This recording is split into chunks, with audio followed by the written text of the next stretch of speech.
The following is brought to you by the Social Suplex Podcast Network. Yo, what up? This is Rocky Asuka Romero of Chaos, and you are listening to Keepin' It Strong Style, the ace of podcasts. Yo, this is Rich Latta from One Nation Radio. This is brought to you by the Social Suplex Podcast Network. We present to you the ace of podcasts, Keeping It Strong Style. Let's go. It's the ace of podcasts, Keeping It Strong Style. Covering New Japan, they ready to hold it down. Jeremy Donovan and the young boy Josh. Come and hit a job out and bury all the frauds. From the Tokyo Dome over to the G1.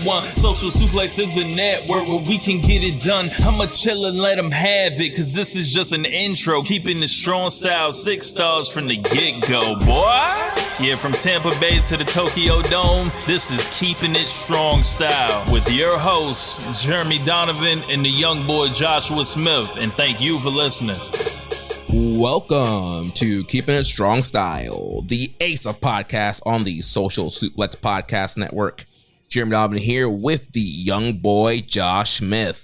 On today's show, we will review Wrestle Kingdom 18 and New Year's Dash and cover all its news in the world of New Japan Pro Wrestling. Please support our show by subscribing and following the Social Suplex Podcast Network or Keeping It Strong Style on the podcast app of your choice and leaving a rating and review. You can also get all the network's podcasts over at socialsuplex.com. Check out our Pro Wrestling Tees store, prowrestlingtees.com/social suplex. That's where you can get your official Keeping It Strong Style t-shirt. If you enjoy this podcast, please consider making a one-time or monthly donation by visiting socialsuplex.com/donate and clicking on the donate button under the Keeping It Strong Style logo. Young boy, how you doing, man? You know, after 7 years of doing this show together, I think I was entitled to one major snafu that delayed us by hours, and that's exactly what happened here. So even though I'm glad to be doing this show because it is Wrestle Kingdom after all, I'm a little bit perturbed that it took us about 2 hours to get into being able to record this audio. Well, hey, you know, sometimes it's a labor of love, but yes, it's the new year. It's the first Keeping It Strong Style of 2024, and we got Wrestle Kingdom 18 to talk about, New Year Dash, so many news angles in and out of the world of New Japan Pro Wrestling to talk about here. So yeah, I'm glad that we're here and glad we can get this episode out to the people. I don't like that the name of the show is New Year Dash. It's New Year's Dash in my mind, and I will always say New Year's Dash, and I don't care if that makes me sound ignorant. I just like the way it sounds. It feels better. It's got a better mouthfeel. So it does, yeah. I struggle, and the same thing with like the whole Rambo thing. Oh, it'll always be Rambo to me because it's, you know, insensitive. So I say it that way. But thank you guys for tuning in. And this is always an episode where we have a lot of first-time listeners, you know, listening in to get our hot takes. Mm-hmm. So we're going to shoot them off, pew, pew, and, get right into it. Yeah, so before we jump into the Wrestle Kingdom 18 review, 2 things we got to take care of here at the top. First, since this is the first episode of January, that means we have to name our December Wrestler of the Month and Match of the Month. So Josh, tell the people what we picked for the December Match of the Month. You know, it was basically a 2-horse race down the stretch, and it was a very, very close call, but ultimately we decided to go with the never openweight 6-man tag team title defense from Road to Tokyo Dome just last month, where the Dream Team, the Super Team, Team Hall of Fame, whatever you want to call them, Okada, Tanahashi, and Ishii, they successfully defended their never titles against the team of Great Okan, Hinari, and Jeff Cobb, the trio from United Empire. And this was a blow-away match. Be sure to check out a couple weeks ago our review of that event and all of our thoughts. But if you haven't seen that match, you owe it to yourself to go back into the archives on New Japan World and give that match a watch. And it was phenomenal, especially like the last 7 minutes with Ishii and Hinari, just blow away stuff. Honorable mention and close second to the World Tag League finals between God and Bishamon. It was a really close call, and either match could have been match of the month, but we decided to go with the Never Six Mans. Yeah, that was an awesome matchup. Definitely worthy of match of the month. And then for our December Wrestler of the Month, we're going to go with the Stone Pitbull, Tomohiro Ishii. And Ishii just had kind of a sneaky great December. You know, you would think it would probably be one of the teams from the World Tag League, maybe Bishamon, maybe ELP and Hikuleo, War Dogs. But no, it's Big Tom-ish. He had a great World Tag League. And like you mentioned, he was in this great Never Six-Man defense. And he had that match with Callum Newman on the road to Tokyo Dome as well, which was another awesome matchup. So Ishii between Never Six-Man defense, Callum Newman match, and the World Tag League, where, you know, even though he was teaming with Yano, they still had great matches. And he carried the load throughout that tour. So Big Tom-ish December Wrestler of the Month. Yeah, and some of the best matches that team had were in the month of December. So they kind of came on strong down the tail stretch. Plus, he had the rematch with Luke Jacobs in RevPro last month as well, which kind of adds a little cherry on top. So congratulations, Tomohiro Ishii. I know you're listening, and we're proud. Then one other thing here before we jump into the Wrestle Kingdom review, just a little network announcement here. So you probably saw the post on social media, but we got some new shows that are joining the Social Suplex Podcast Network. The Trish and Sarah Wrestling Podcast and the Tunnel Talk Podcast have officially joined the Social Suplex Podcast Network. I believe their shows will be starting this coming up weekend. They'll be showing up on the network feed, so make sure you subscribe to the network. That's where you can get all the great shows, including us, One Nation Radio, All Things Elite, Wrestling Art with Chris Things, and Imp's WWE Adventure. We have slowly but surely rebuilt the network to a stacked lineup, so make sure you subscribe to the network feed and get all the great shows on one feed. Yeah, it's great to have a variety of different shows covering a lot of different topics within the realm and world of wrestling, and doing it internationally once again, on several continents. So very proud of that. And I, be honest with you, I haven't listened too much to Trish and Sarah, nor Tunnel Talk. So I look forward to kind of becoming fans of their shows as they join the lineup here in Social Suplex. And I think it's a really great thing. Yeah. All right, let's jump into the Wrestle Kingdom 18 review from the Tokyo Dome. Of course, it was January 4th. We had an attendance of 27,422, so it's up from last year, which was 26,085. I guess before we jump into the matches, Josh, what are your thoughts about the attendance number? I've seen a lot of hot takes, people saying it's good, saying it's bad. What do you think about this attendance number? I don't know that it's necessarily a bad number, but I don't think it's a number that you can really point to and, kind of say like New Japan is back sort of thing. And there were a lot of, kind of apologists that were pointing to the success of the numbers, the early numbers of Wrestle Kingdom when it came to the top billing of Naito and Sonata as, the main driving force behind that. They were kind of taking early victory laps, sort of assuming that there would be a huge walk-up number. Now, I don't know what the differential was between what the pre-sale buys were and then what they got the day of.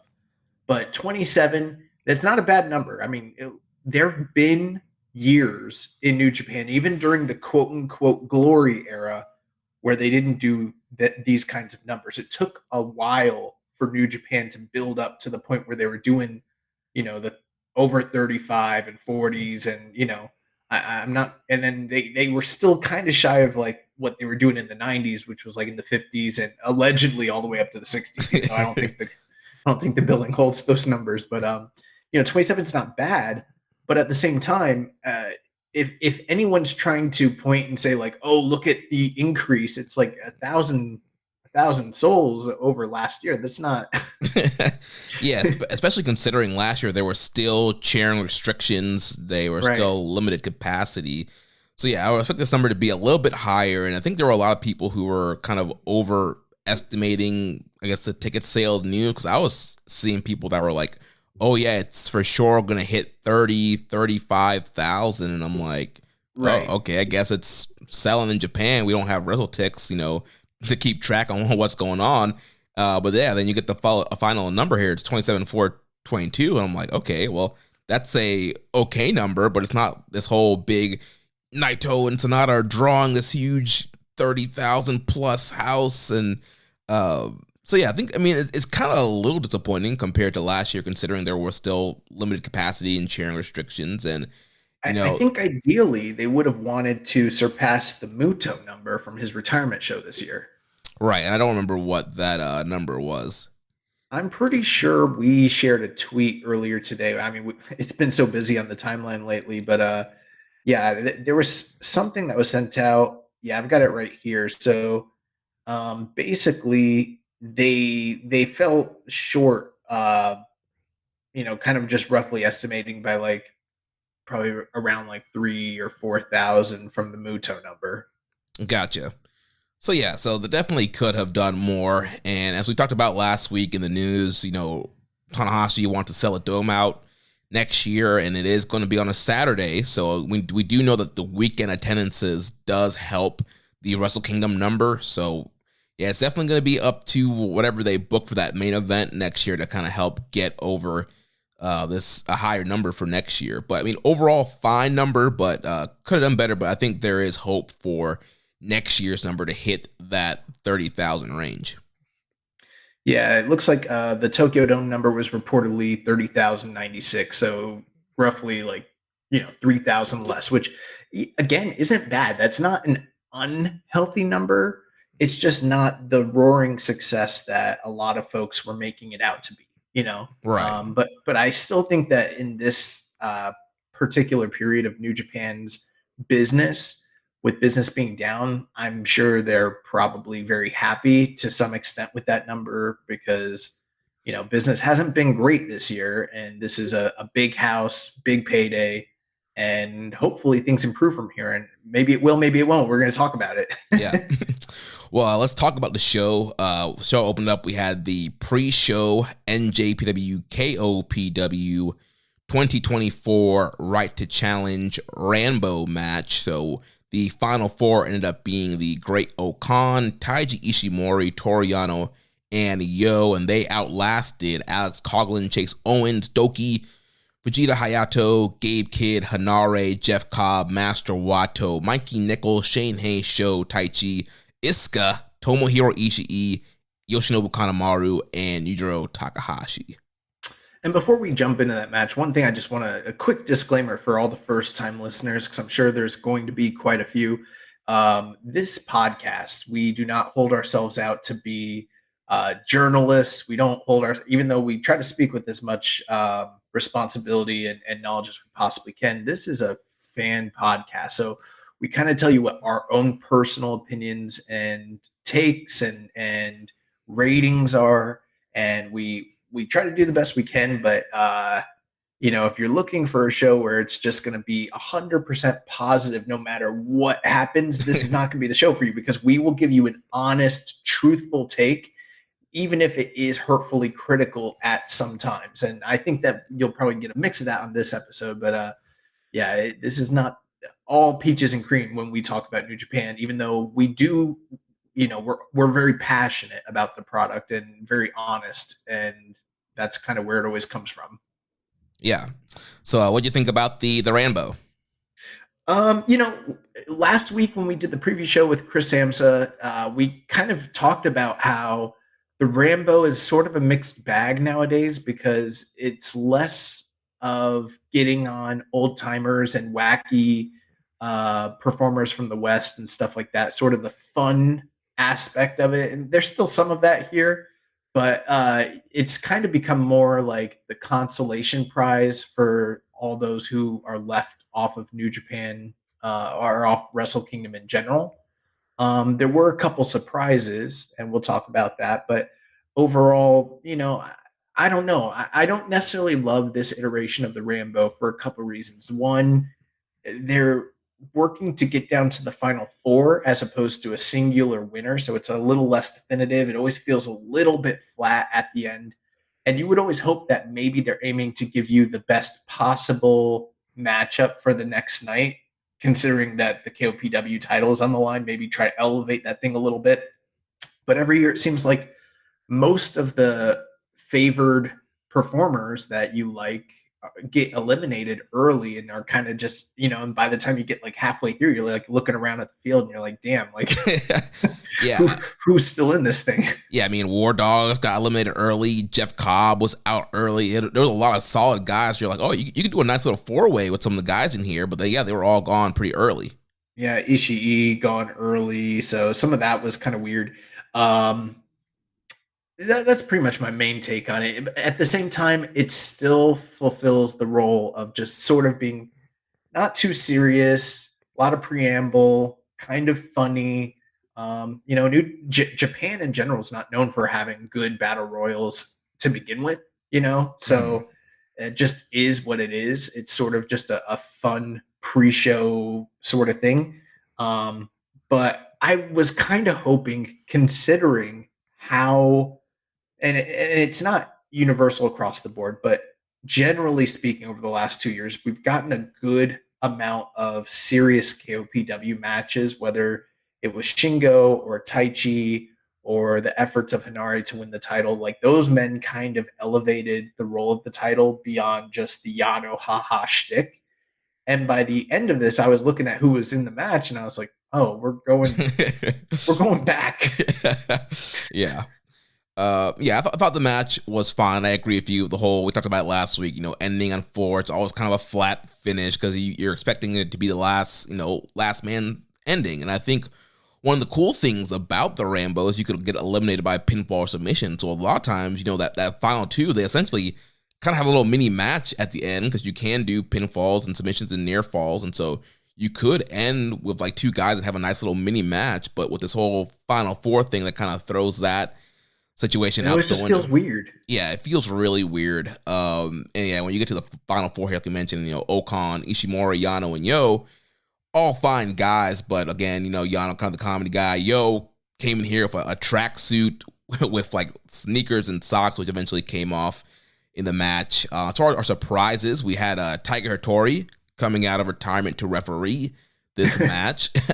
Then we had Michinoku Pros, Fujita Junior Hayato, and then New Japan legend Takashi Iisuka, the Wild Man, came out there. And of course, we had the great reunion of him and Taichi, where Taichi, comes down to the ring with the Iron Claw, gives it to him. He runs wild, got tons of eliminations off of the Iron Claw. He had tried to, make amends or make peace with Taichi, and Iisuka wasn't really having it. He's still a wild man.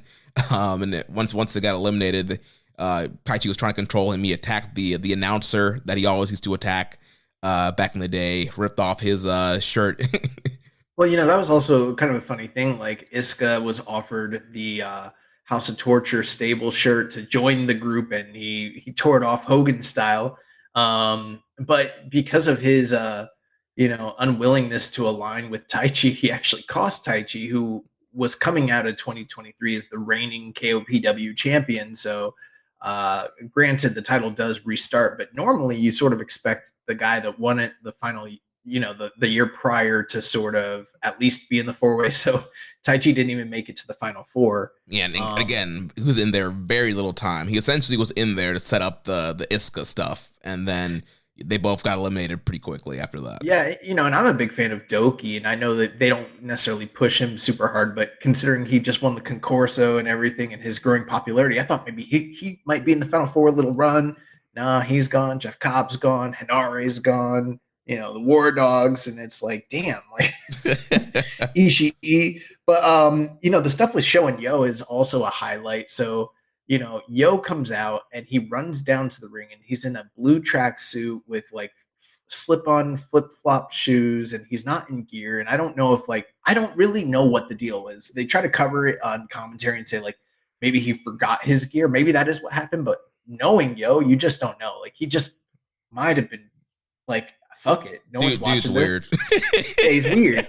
So he just and he was acting goofy the whole time. Like he ran down, and he's doing all this goofy shtick, and then Show comes out, and then he runs out. They're fighting out on the actual runway, and at one point he stole Show's wrench and put it between his legs and started wiggling around like he was Buffalo Bill and fucking Silence of the Lambs. And then he starts getting choked and he's like calling out for help. And then suddenly Fujita Jr. Hayato, who was his tag team partner in the Super Junior Tag League, comes down and you're like, oh, he's going to save him. But the funny thing is Fujita Jr. That wasn't his partner. Musashi was his partner. Oh my gosh, you're right. Okay. But, they did make the connection. Okay. And granted, I skipped that entire tag league, so it kind of makes sense why I messed that up.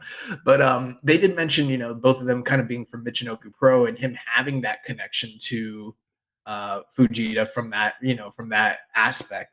And I thought he was going to come out and save this man from getting choked, but he just like kind of leisurely, like he made sure to like do the Rhea Ripley stomp where he's like, or like Jeff Hardy, like doing his dance before he comes down. Like he like poses for the crowd. This man's getting choked with the wrench, and then he just slowly makes his way down. And then he just starts kicking both of them in the head. And I'm like, what? Who laid this out? Like, who's the agent? Like, what is this? Yeah. And then at one point, Yo got he got crotched on the top rope, and then he just stayed there. Nobody messed with him, and he's just on the top rope for like the whole last half of the match, and then he just survived. They just forgot about him on the top rope there. Yeah. Again, it's weird. Dude is weird. This is a guy that makes sculptures out of his poop.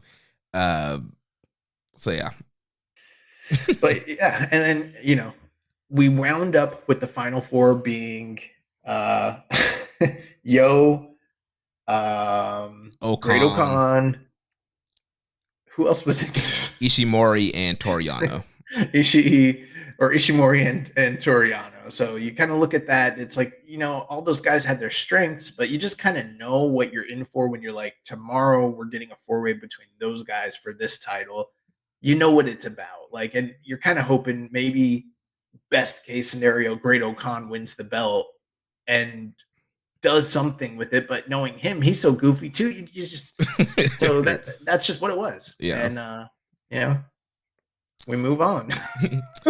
So the main card then kicked off with the IWGP Junior Heavyweight Tag Team title match. The challengers, the Super Junior Tag League winners, Catch 2-2, TJP and Francisco Akira defeated the champions, the Bull Club War Dogs of Clark Connors and Drilla Maloney. And of course, coming into this match, we had the whole storyline that played out on the Road to Tokyo Dome tour, where they had the coffin match on the second night. War Dogs won that match by putting TJP in the coffin. Then the press conference, we had teases of, Akira saying, you don't know what TJP is coming. And of course, for the entrance, they bring out the casket and they open it up, and out comes TJP as the Aswang, which is a Filipino type creature. So he had this kind of crazy mask on and hat and red eye contacts. What did you think about TJP's little get up here?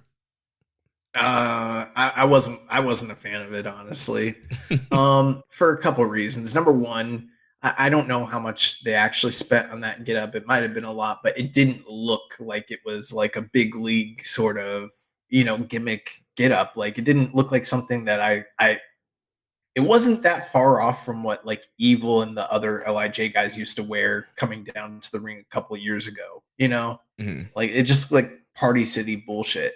And I also was like, I never heard of what'd you call it? The Aswang? The Aswang, yeah, it's some like Filipino creature. Good on TJP if he wants to play into his heritage and everything like that. I'm not gonna knock him on that aspect, but I just didn't buy the idea that Chris Charlton happened to have all of these factoids about what the Aswang was. Like, how did he know that ahead of time unless they fed him the notes? Like, Francesco Akira's like, all right, he's going to come out as the Aswang. Here's what you need to know. Like, come on, bro. Like, no one has that shit, like, up their sleeve ready to go. Like, I don't know. And then the other thing about it was, I'll just tell you flat out, I wasn't a big fan of this match, considering the 4 guys that were involved and considering the history behind them and the quality of matches that they'd had prior to this, and the stage being the opening match for Wrestle Kingdom. I don't want to put them too much in a box, but there is sort of an expectation that you go out there and you have a kick-ass, high-flying, high-octane junior style match. And this wasn't quite worked that way. They really played into the gimmick of the Aswing and this undead creature of TJP, which to me was kind of unnecessary, considering that there was a better story already laid out from the foundation, with the fact that Drilla Maloney had once been a part of United Empire. He didn't vibe with those guys. He turned on them, joined War Dogs, and then they'd never been able to beat the War Dogs. So, there's already so many story elements at play. Why did we need to put this man in a coffin a week out from the match so that he could come out dressed up like a Party City character and work a shittier style than what we've known TJP to work, who is an incredible worker? This just didn't work for me. I'm sure for some other people it did, but I wanted high flying, high octane. I heard them put him over on commentary saying that this was not far off from like a Young Bucks opener, and it was not. Like, it didn't work for me that way at all. And then the final thing I didn't like about it was, during the press conference, the War Dogs introduced these beautiful new white IWGP Junior title belts, and they're like, "This is our legacy. This is going to replace those old beat-up belts." And I was like, "Oh, that's cool. These great new white strap belts." And then once I started paying attention, I realized, like, oh, those are custom belts because the side plates have the War Dog symbols on them. And then I realized, like, if they lose, they're not keeping those white belts around because they're custom made for the Bullet Club War Dogs. And I thought it was going to be like a WWE kind of thing where they change the side plates out. So I thought, well, Catch You 2 will win. They'll put some Catch You 2 logos on there. Bro, it's New Japan. They don't do shit like that. They don't got money. And it came out the next night back with the black straps. I knew the black straps were coming right back, which I was like, damn, that kind of sucks, because I really liked the white belts. They looked clean.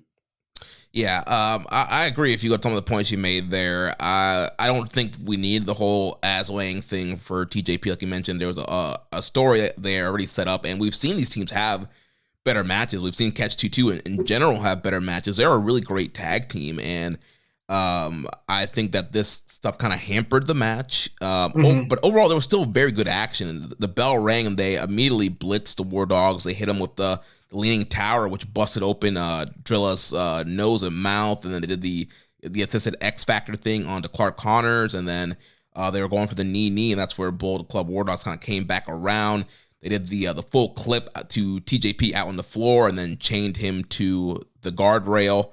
And then again, it was kind of Akira kind of being the babyface in peril, which Akira is great at taking a whooping and being that guy in peril. So they got a lot of heat on him until TJP was able to escape the guardrail, kind of come back in and on a house on fire there. And then they set up for hitting the big knee, their double knee finisher there, and Catch 2 are once again our junior tag team champions.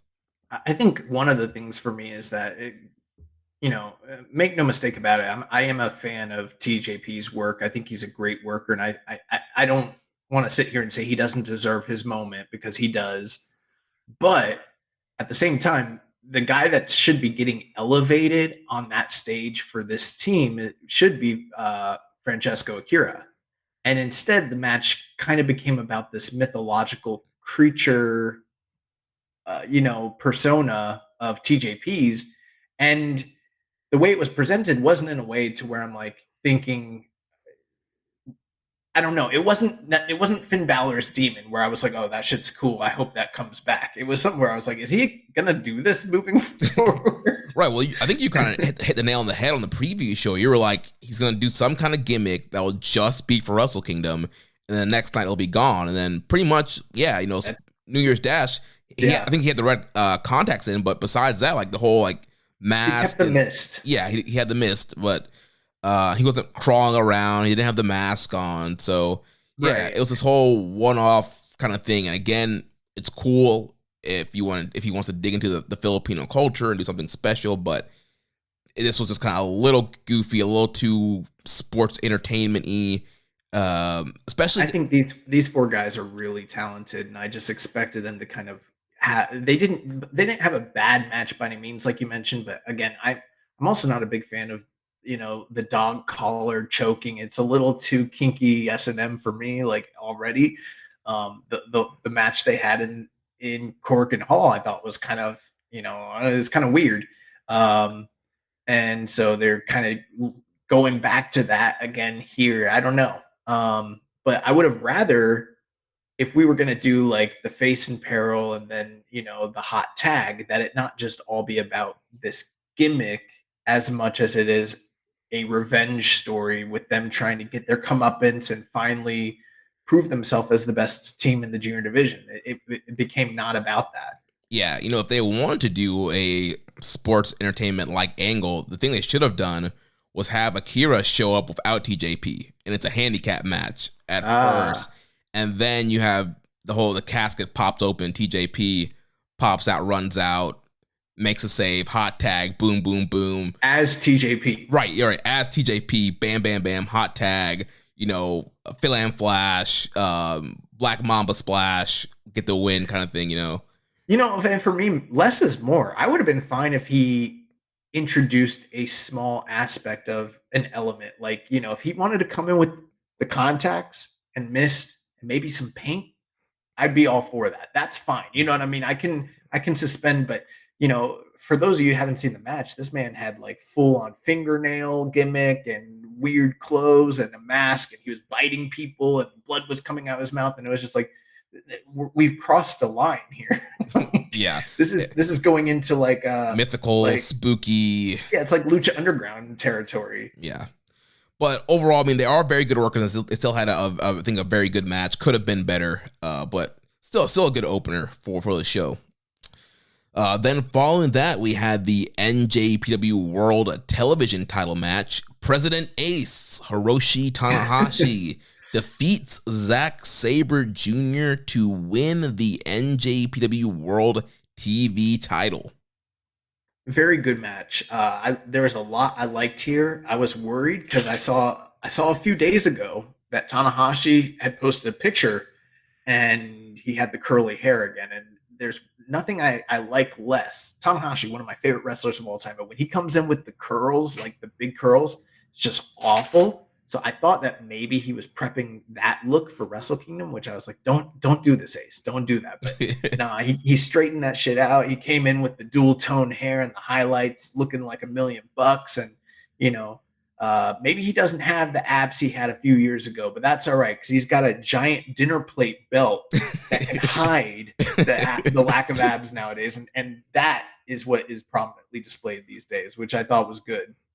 Yeah, really fun matchup here. I thought this was a match that definitely played to obviously both men's strengths, especially Tanahashi. He's not as agile as he once was, so because more of a kind of grappling style matchup here worked for him. And from the get-go, they worked this match pretty quickly. Tanahashi was hitting sling baits pretty early, had the aces high and a near high fly flow.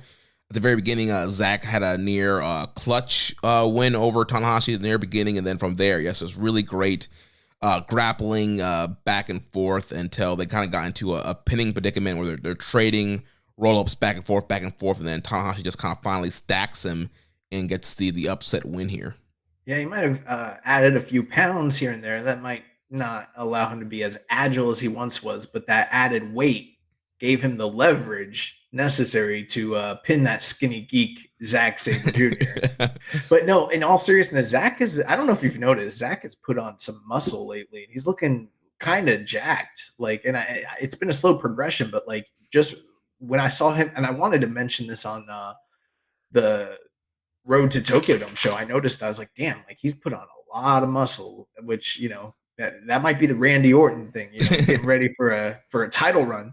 But he came out in the all white, which I thought was awesome. And, almost all the members of TMDK, unfortunately, Robbie was not there, but and neither was Bad Dude Tito. but the rest of the members of TMDK seconded him, walked him out, and this man literally had a 17 successful title defenses over the course of a 1-year period. Really made this title feel special, and then went out there and really delivered with Tanahashi in a kind of unique match for those two. I loved that Tanahashi was, like you mentioned, going for a lot of his signature stuff early. He hit a aces high right off, like very early in the match, and then went for the high fly flow. And I was like, you know, pin him right now? Squash. The president's gonna squash. I did have some, you know, I wouldn't call it misgivings, but kind of like was just a little curious as to how all this is going to play out, because again, Tanahashi's president. He is currently 1/3 of the Never Openweight 6-man tag team champs, and now, you know, he's added another piece of hardware to his collection currently, and you know, it's going to be interesting to see where he sort of takes this division.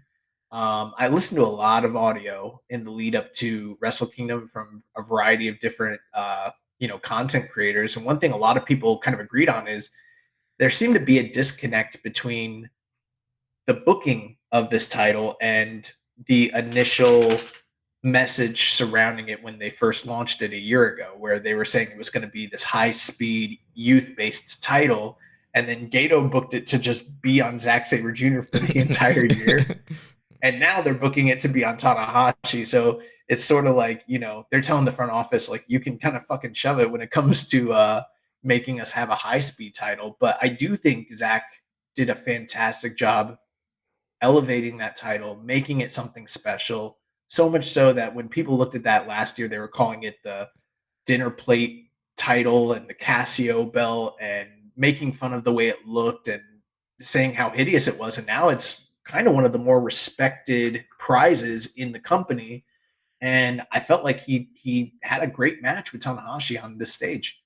Yeah, to me, this definitely screams losing up for Zack Sabre Jr. Yeah, he had that great year-long title run, a great matchup here. It definitely seems like there are bigger plans for Zack coming up in this year.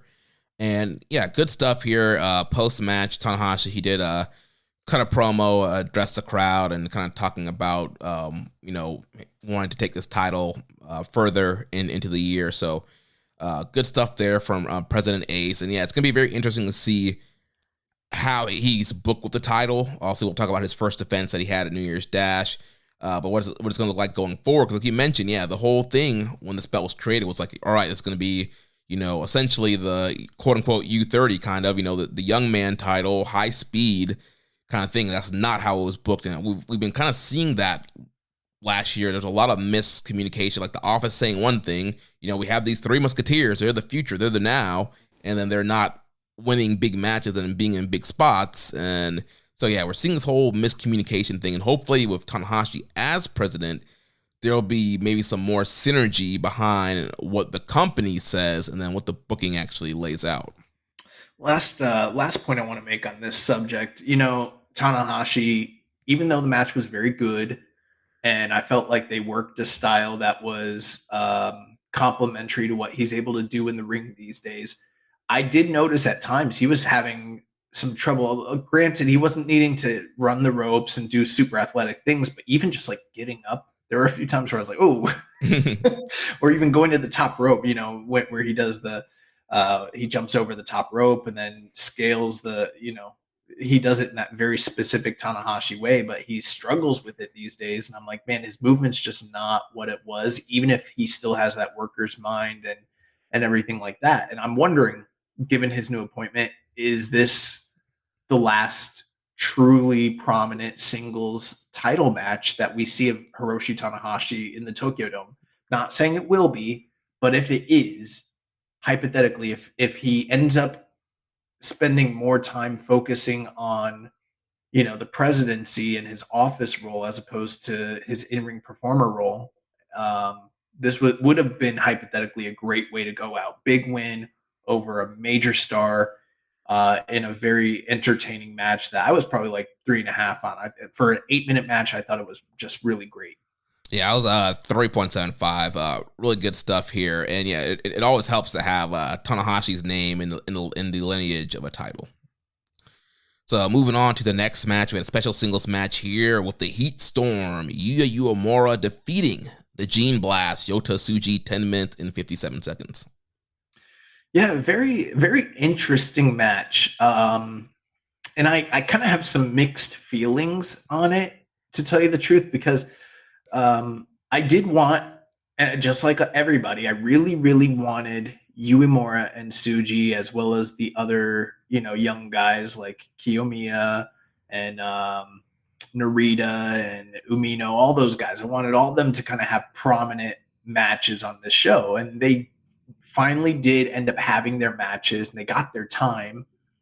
But I kind of wanted the presentation to be bigger for them in some way. And the one guy that to me seemed to kind of get that was like Tsuji. Like Tsuji came out, the all white, and I was just like, fuck, he looks like a star right now. Like this man is ready to go. He's a finished product. And Uemura came out and he still doesn't strike me that way right now. Even though I'm a big fan of his, I just didn't feel at the end of the day like they put enough spotlight on these guys. It was almost, I don't know. I'm just speculating, but it almost kind of feels like their hand was forced to kind of get these guys on the card. But the positioning and the story around it, it almost feels like they're placating, the office or the fans at this point. The match itself, they got a decent amount of time. They went just under 11 minutes. Very good, but it didn't start to hit a truly emotional level for me till like the last couple minutes. They started breaking out some big high risk stuff, which was very cool. And then it just kind of suddenly ended.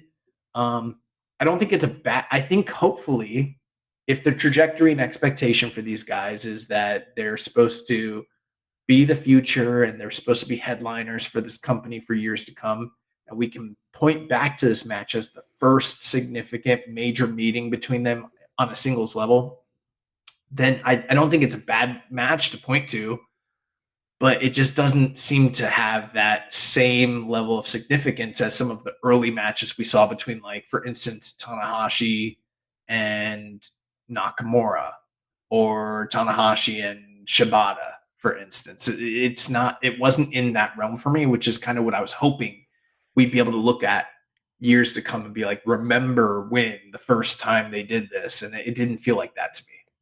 Yeah, it felt like they were kind of restrained a little bit. Also here, they got just shy of 11 minutes, kind of earlier on the card. They weren't given the opportunity to go fully crazy like we know that they can go, in which you kind of expect that for being only, third on the main card here.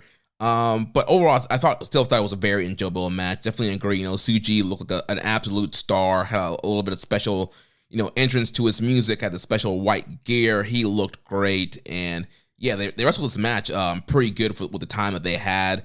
From the pretty opening in the bell, there was a Gene Blast off of a leapfrog to Yuya. That was dope. Tsuji did this brain buster, like Falcon Arrow set out bomb thing. That was cool. They did tease the Korakuen Hall finish where Yuya reverses the Gene Blast into an arm drag and then into a crucifix pin. But Tsuji was able to kick out this time. Yuya busted out some dragon suplexes for a near fall. I thought that was smoother this time, though. The way he caught the spear into the arm drag, I thought it was smoother on this stage than the first time they did it. Yeah. And then eventually Yuya was able to hit the deadbolt suplex, which was a double overhook bridging suplex. So got the big win here. This was Uemura's first singles match back since being back from excursion.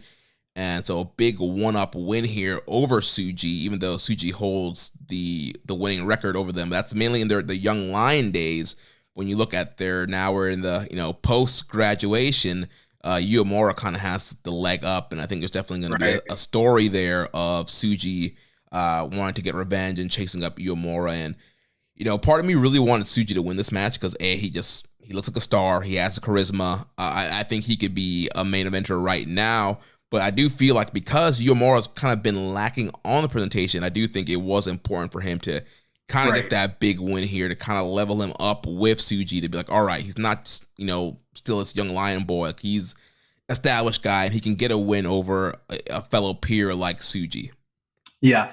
And you know what? I'm not opposed to the idea that Uemura maybe perhaps has Tsuji's number, or Tsuji has a goal to attain in chasing Uemura. But it just, for me, like you mentioned, I feel like Tsuji is the more kind of accomplished and established guy. And for me, Uemura having to chase him is the more natural fit, just because that's what everyone that sees the two of them is already seeing on paper, as it were. Mm-hmm.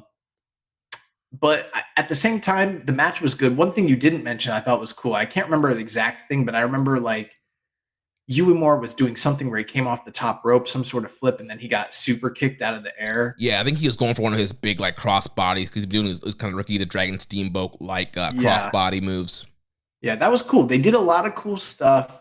It wasn't worked at all like any of the Young Lion matches they'd had prior to Excursion. And one of the big stories they've been telling is the contrast in styles that these two guys have, where Tsuji is very flashy and has mixed in a lot of the Yave and the Lucha Libre and stuff like that.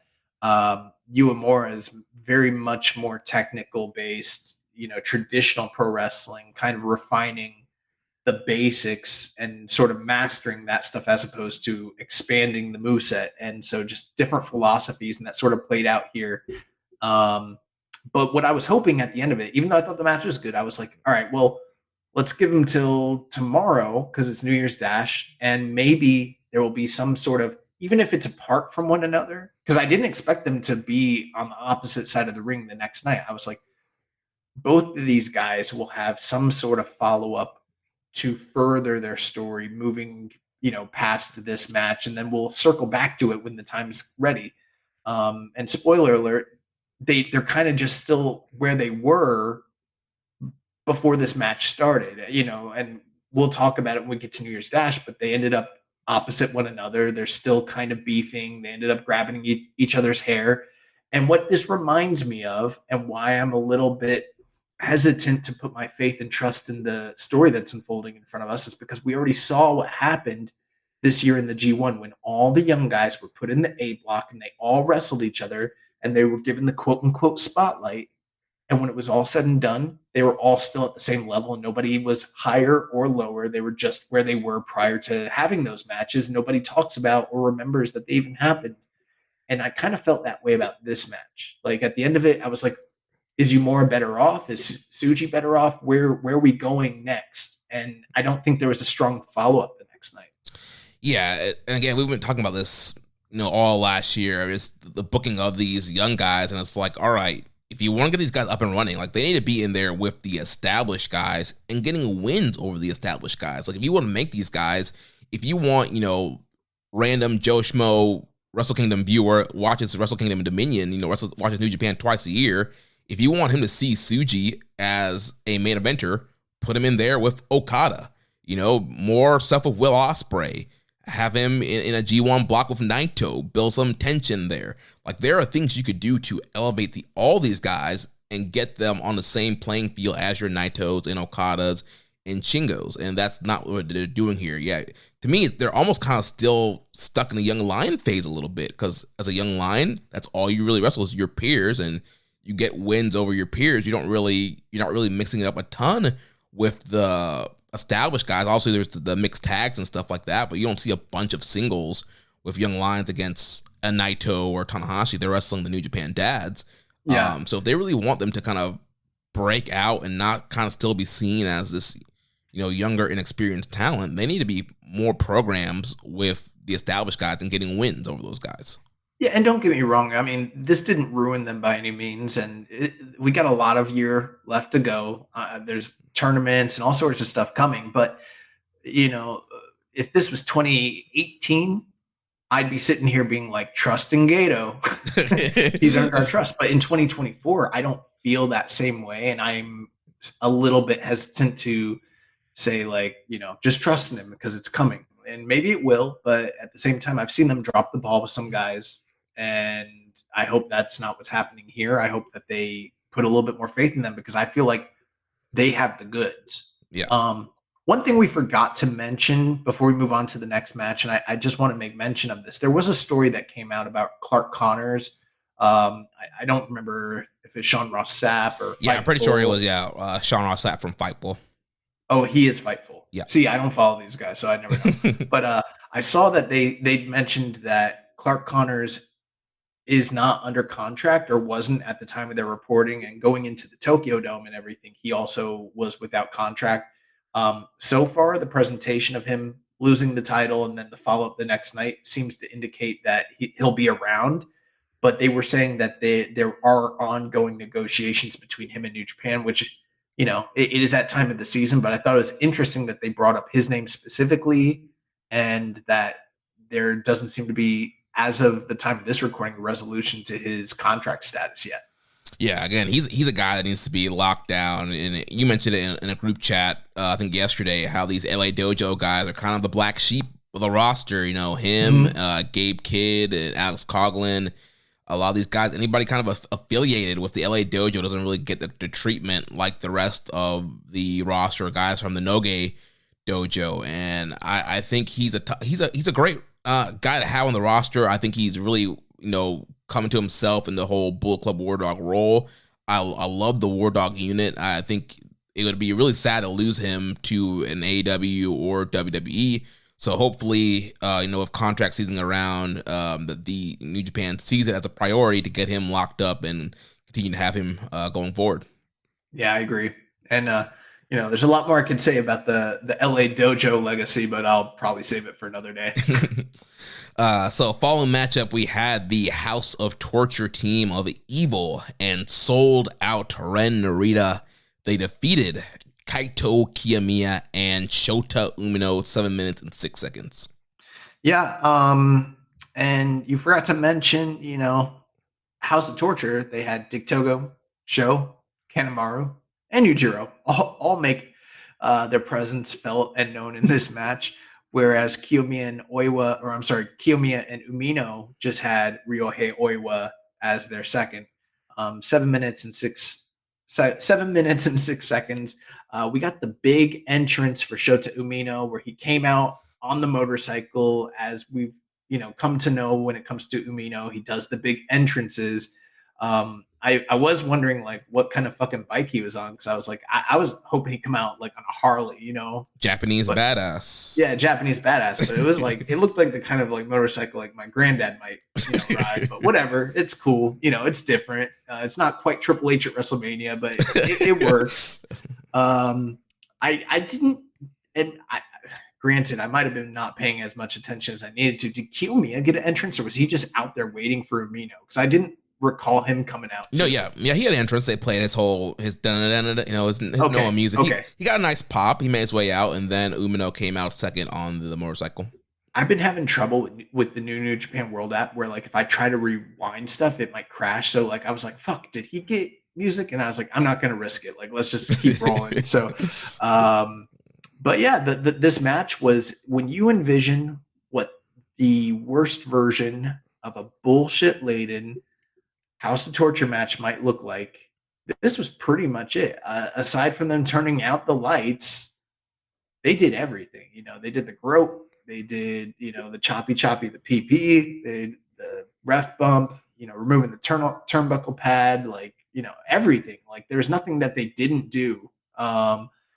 And I mean, everybody kind of got their shit in. There was wrenches and Suntory specials and all their gimmicks. And then, finally at the end there, and what's Narita's new nickname? Sold Out. Yeah. Big fan of WCW in 1997. the sixth member of the House of Torture. Yeah, 6. Ren Narita. Yeah, he's been using, and we didn't mention this on last week's episode, but he's been using the push-up bar from the LA dojo, or from the New Japan dojo, and he's now reinforced it with like a metal plate, and that's kind of been his weapon of choice to try and win matches. So apparently every member of House of Torture has to have some sort of gimmick, and that's his gimmick. But I do think in this particular story, it makes sense because there is the symbolism between him and Umino having their history going back to the Noge dojo together, and them using that push-up bar for various exercises, and all the grueling history that goes behind that. And I think that's a kind of a cool little nod, but at the same time, it's still just a piece of wood, and he's fucking up, he's hitting him with another object, which it's the sixth guy in this group that does that shit. And at the same time, I'm sitting there being like, yeah, well, Umino loses, so I guess that's the continuation of that story. Cool. What the fuck are we doing with Kiyomiya? Like, why is he even here? Keep in mind, a year ago, this guy shoot kicked Okada in the face, and he was seen by the public as a formidable foe when it came to Kazuchika Okada, the ace of New Japan. A year out, if you told me he should go after such and such title, I couldn't even get behind you, and be like, yeah, he should do that, because he's done pretty much nothing but lose in this company. And then he lost again here in the Tokyo Dome. And, I don't get it, really. Yeah. The booking of Kiyomiya in New Japan has been very weird. As far as this match, the good thing about it was kept very short. Just shot. That's why you went 3 on it? Yeah, just 7 minutes. Like, hey, if you want to do this House of Torture BS and you want them running around, jumping out the clown car, everybody coming out with their weapons, keep it nice and short. And even though Narita is cheating more, he's still Narita. There's still glimpses of some of the cool stuff he does. He is the one guy doing cool stuff in the group. Yeah, and so him and Umino, when Umino finally got his hands on it, Umino was, wearing him out like a dog, and they had some good good exchanges and stuff like that. But yeah, towards the end, Yujiro distracted the ref, which allowed Narita to hit Umino with the push-up bar, and then he hit his version of the X Factor, which he calls the double cross spike, and got the win over Umino. And I like that name better. And so another big loss here for Umino. And so, yeah, clearly the story here is Umino's going to continue to chase Red Narita until he can finally get Narita one-on-one and finally beat him. Which is fine. I personally, I echo some of those same concerns I had concerning the other Musketeer match leading up to this one, where I'm wondering how this is going to elevate those two guys. But I guess we got to let it play out. At the same time, I'm sitting there thinking about just a couple months ago, Umino and Will Ospreay, and I'm like, maybe he should be doing stuff like that, because he seemed like at the end of that match, it was like, this guy could be the fucking ace, and instead he's, 5th match of the night, mucking it up with House of Torture, getting hit with a fucking push-up bar and getting push-up bar. And maybe, there's, again, it's not like his career is over, but I don't know. See, that's the thing. And this is part of what my complaint is. Really love Wrestle Kingdom. I really see this as being like the best that New Japan has to offer when it comes to their brand. And a special guy like Umino, who is supposed to be like the ace of the company, I would like to see him go out there and do something special. Mm-hmm. And aside from him riding a motorcycle, nothing about this felt special. Yeah, there's definitely failure to follow up on big moments. Umino, after that Ospreay match, I mean, that match is got great votes in our match of the year poll for our year-end awards. Ton of buzz. People saw Umino as the top star after that match, so you would think that the normal thing is, all right, let's follow up by, I don't know, having him win World Tag League, have him in a championship match, or let's follow up and put him up against an established guy that he can actually beat and get over more. And same thing with Tsuji. Had that awesome match with Ospreay. What's the follow-up? Just a singles match, a few more. Like, these guys have these big matches, these big moments, and yeah, they lose, but then, all right, the follow-up should be getting them to something to where they can win and kind of catapult themselves to the next level. Yeah. I mean, I don't want to play quarterback Booker, but I mean, could have been in the TV title match, could have been in the Never title match. Great opponents in both of those matches, probably would have been awesome. But and both those matches in and of themselves were great, but that's to Umino's detriment because he's mucking it up with House of Torture. It kind of sucks. But yeah, we move on. Yeah, so following that, we had the Never Openweight title match, and Tama Tonga defeats the Dragon Shingo Takagi to once again capture the Never Openweight title, 13 minutes and 46 seconds.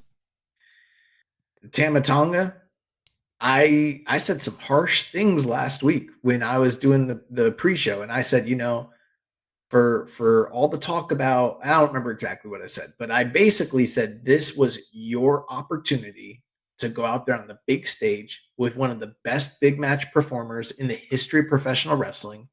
And if you wanted to prove that you could really go on that level as a top guy, this was your chance. And I really, really, really truthfully in my heart did not think that he was going to be able to do it. I was wrong. I feel firmly and strongly that this was easily the greatest and best performance of Tama Tonga's career thus far. I was blown away at the action between him and Shingo Takagi, especially considering the previous match that they had was very good, but it wasn't anything that I was like, I need to see that again. And there was nothing in the build up to this match that made me excited to see this. In fact, almost unanimously, you kind of listened to what the buzz was from the fan base, from the content creators, people in the know. This was like the most reviled match on the show. The one thing that people were like, I don't know why this is happening. There's no need for it. And they fucking killed it in the Tokyo Dome. I mean, they fucking blew me away. So, and people are going to think I'm crazy when I say this, but I mean this wholeheartedly. This was easily my match of the night. I'm not saying it was my favorite match. I'm saying this was the fucking best match that occurred on January 4th in the Tokyo Dome. I know not everyone's going to agree with me. Jeremy, I don't think you agree with me. I do not. But I was thoroughly impressed. I thought this was just stellar work from both men. Yeah, I do agree with you as far as the match being great. I did love this match. It was better than their G1 draw, better than the match they had here in the U.S. So yeah, Tama Tonga came out here, put his big boy shoes on here, and had a great match. Or I don't know if it was Shingo being like, hey man, like, we're in the dome. I always show out in the dome, so you got to step it up, pal. Either way, they had a great match. And from the get-go, you had your traditional kind of never-style, hard-hitting, the shoulder block exchanges, big lariats. Shingo busted out the Takagi con hilo, big dive over the top. We had Tama hitting a super reverse gun stun pretty early on, hitting the SRC. Shingo blocked the Supreme Flow. He had a big superplex on a Tama Tonga. We had a great gun stun reversal where Shingo was going for Made in Japan, and Tama reversed it into a gun stun. That looked that was great. So sick. Yeah, he set it up perfectly. Tama hit the Styles Clash, which got a great pop there. He hit the Bloody Sunday. Yeah, he started hitting like all the big moves from the former leaders. Yeah, so he did that. And yeah, kind of great back and forth exchange there. It was a great near fall from the gun stun where Tama almost had it, but Shingo kicked out. But then eventually Shingo hits him with the DST, his version of the J Driller, and got the win and is now a 4-time Never Openweight champion. And great match. We did get news in Tama's post-match comments that he will be finishing up with New Japan Pro Wrestling at the end of the month. Yeah, I wasn't spoiled on the match, but I was spoiled on the announcement that he was leaving, and thus I was thoroughly convinced that he was going to lose this match. I'm like, fuck, like, and then I started like putting 2 and 2 together. I was like, oh, maybe this is why they switched the title off of him back, a few months ago. And maybe I started thinking about it. I was trying to like do the, timeline thing where I was like, okay, he tells New Japan he's leaving, going to America. They're like, well, we got to get the title off of him and then have him put a guy over on the way out. So I'm here thinking like, okay, this all makes sense. Like he's going to lose. And then I'm watching the match, really enjoying it, but fully expecting Shingo to win. And then Shingo, you also forgot to mention Shingo hits him with a his own stun gun. Yeah. That was great. That was pretty cool. Then he pins Shingo, and I was like, wait, what? Like he hits him with the J Driller and all that. And then I was like, oh my God, he's leaving the company and he just won the Never title. Like, this is crazy. So and that kind of threw my whole theory in a wrench in the monkey works. Like, I don't know what the timeline was. I don't know if I listened to the post-match promo, and he basically said during the press conference that he just decided today. I don't know if that's him working or what. I don't know when New Japan was made aware, or if they even did know. It is a very precarious booking decision. If hypothetically they knew he was leaving and they decided to still put the strap on him, although I wouldn't be totally surprised by that because he is such a company man and has been for so many years that this might be one last like gold watch sort of attaboy, you've earned it, because he is really beloved in that office and by the people in that company. And it seems like, coming out of New Year Dash that they definitely have a direction they're going for the Never title post Wrestle Kingdom. So Yeah, I was definitely surprised at hearing that news after he won the matchup. So, yeah, it's going to be interesting to see kind of what's going to happen next for him. Obviously, he's going to America. So does that mean AEW, WWE, TNA? There's a lot of options there for Tama Tonga, but definitely had a great dome match here. Kind of got his gold watch moment, his little attaboy moment. So, shout out to Tama Tonga, and we'll see what happens next with the Never title. Then before the next match, we had Nic Nemeth, formerly known as Dolph Ziggler, and his brother Ryan Nemeth coming down to ringside to sit in the VIP section.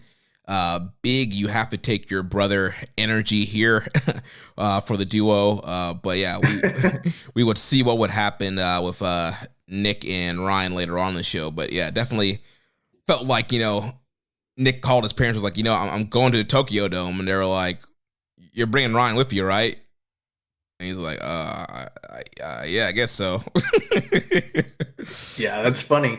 Yeah, I don't know what the deal was with that, but I thought that the presentation was very interesting. It had sort of the NXT, oh my God, I can't believe so-and-so is in the crowd sort of energy, which I like. Mm-hmm. And I thought that part was cool. So then following that, we had the IWGP Tag Title / NJPW Strong Openweight Tag Team Title match. And the Gorillas of Destiny, El Phantasmo and Hikuleo, defeated Bishamon to become the 100th IWGP Tag Team Champions. And they are now champ, double champs, dual champions.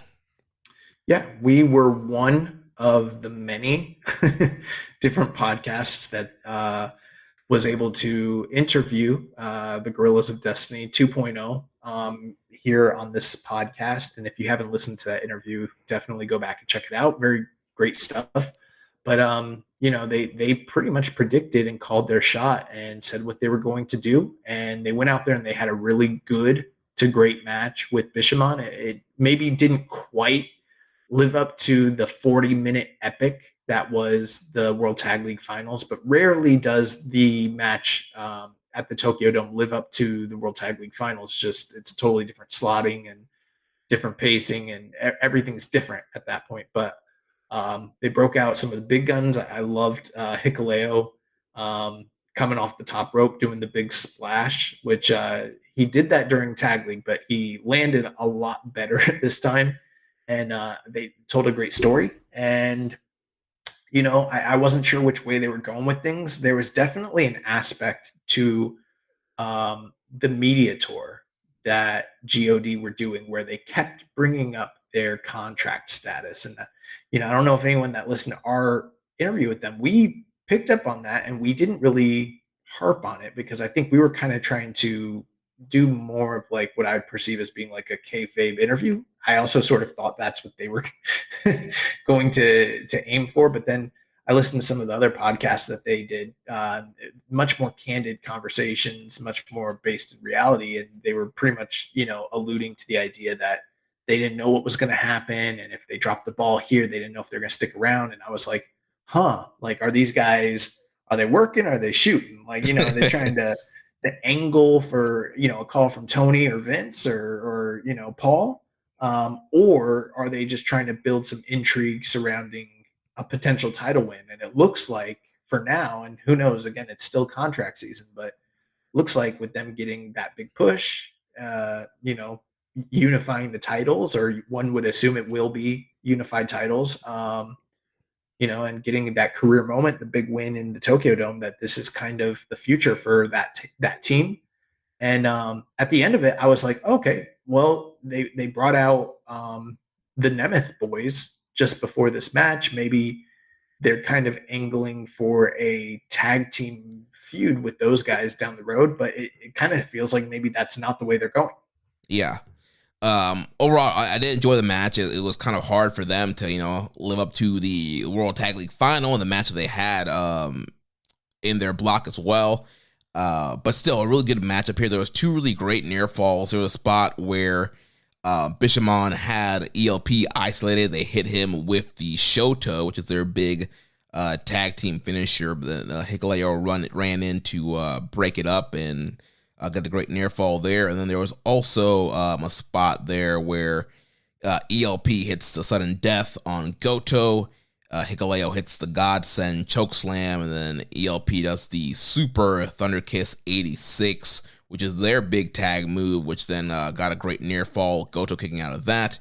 But then they followed up pretty quickly. ELP hit Goto with the CR3, which is the pile driver variation of the CR2.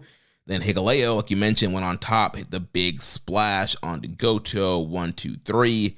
They become double champs. So good moment there for GOD, and like you mentioned, very interested to see kind of what's going to play out with them, because as you mentioned on all those interviews, they made it pretty clear that their contracts were up at the end of the month, and they don't know what's next for them. And we know, Hikuleo's brother Tama is apparently leaving and going to be based in America. So what does that even leave for this GOD faction? They're still going to be GOD with Tama gone. We haven't seen Tangaloa in a few months either. So I think a lot of questions up in the air for the status of their faction, their New Japan status. But as for now, they are double champions, and to me, it seems like they're sticking around just kind of based off of how things are going with them. Yeah, that's what I would assume, but you just never know this time of the year. Anything is possible.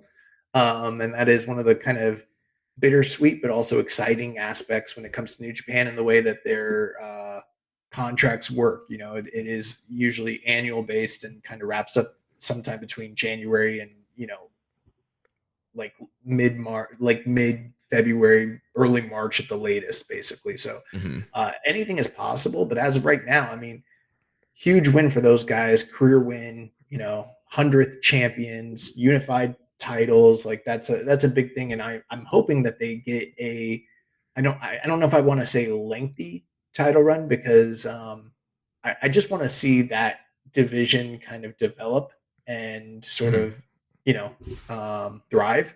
I don't know if the next title challengers that they have give me a lot of confidence, but it seems like that's probably going to be a gimme title defense, and we'll get to that in a bit. But then beyond that, I'd like to see them have, great matches with, great tag teams and kind of move the division forward. Yeah. So now following that, we had the IWGP Junior Heavyweight title match. El Desperado defeats Hiromu Takahashi in 14 minutes, 21 seconds to become the new Junior Heavyweight champion. Yeah. So this was a really interesting title match, because we've already seen Desperado and Hiromu wrestle numerous amount of times in their history. There was a really incredible write-up from Voices of Wrestling. Do you know who did that? I think it's Jojo Remy, I think is the guy's name. Yeah. That makes sense. So Jojo Remy, he did like an exhaustive kind of just story beat analysis of the full feud and history between Desperado and Hiromu leading into this match, which if you haven't checked that out, I I highly recommend you go out of your way and give that a read. We shared. I'm sorry, it's Jay Michaels, the guy's name. Oh, okay, Jay Michael. Yeah, JoJo. Both of those names sound very familiar, so I just kind of assumed that's who it was. My bad. Yeah, it might be his like Twitter name or something like that. Or something. No, I think his Twitter name is like Remington Van Despy or something like that. I don't know. Yeah, but anyway, something like that. Jay Michaels. Anyways, yeah, voiceofwrestling.com. Yeah, you should definitely check it out if you haven't read it. It's extremely informative. But from Hiromu's storyline standpoint, he's held the title for a year, and his whole goal has been to surpass Minoru Tanaka / Heat's all-time title defense record, which I think is 11 title defenses for the belt. And this was just another notch in his goal to get beyond that point. And then from like Desperado's view, something that he talked about in the lead up of the match was that he sort of, didn't see himself necessarily as the ace of the junior division. Like that's kind of been Hiromu's firm placement. And he sort of has seen himself expanding out of that role. And we've seen it throughout the year. He's been doing death matches and taking excursion matches and working in open weight and trio, capacities. And now these two men kind of are converging back over the title that they've fought for numerous times before. And the last time they were in the Tokyo Dome, Desperado beat Hiromu. So I kind of just thought we were going 50-50, going to kind of continue the Hiromu, his goal to beat the all-time record of 11 and kind of move forward. And one of the things that they mentioned on commentary was that Hiromu was like, I will never fight Desperado in another match if it's not the main event moving forward. So I was like, oh, okay, then maybe like they have this match, he wins, and then they do the big main event down the road or whatever. That might be when, once he's surpassed the record. And then they went out there and they had like a sub 15-minute match. It was very good. I wouldn't call it one of their best matches, but it was very good. But Desperado kind of just kicked Hiromu's ass and then pinned him definitively. And I was kind of shocked by that. And I'm not necessarily opposed to it. And I know there's a big segment of the fan base that wanted Hiromu to get the fuck out of there. And they weren't necessarily enthralled with the second half of his title reign to begin with. They were kind of felt like it was long in the tooth. But I was really shocked here.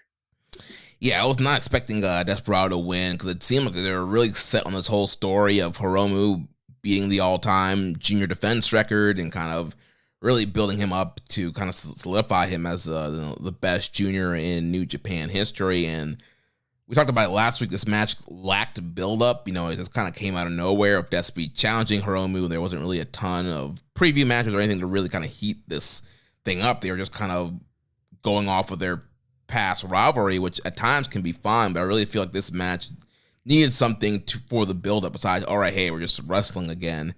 And I did thought the match was very good. They've had way better matchups, and I feel like this match was missing kind of a big moment to put it over the edge. Like there was no like mass ripping spot, nothing like on that kind of level, which may really elevate the match to the next level or really get you emotionally involved. Like they went out here and had a great title defense, but it wasn't like that epic next level, like this should have been the main event of the Tokyo Dome kind of thing. And I do think that their matches work better when they are the main focus of the show.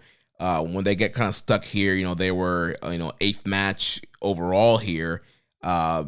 You know that the final 3 matches are going to get a ton of time and more focus and feel bigger.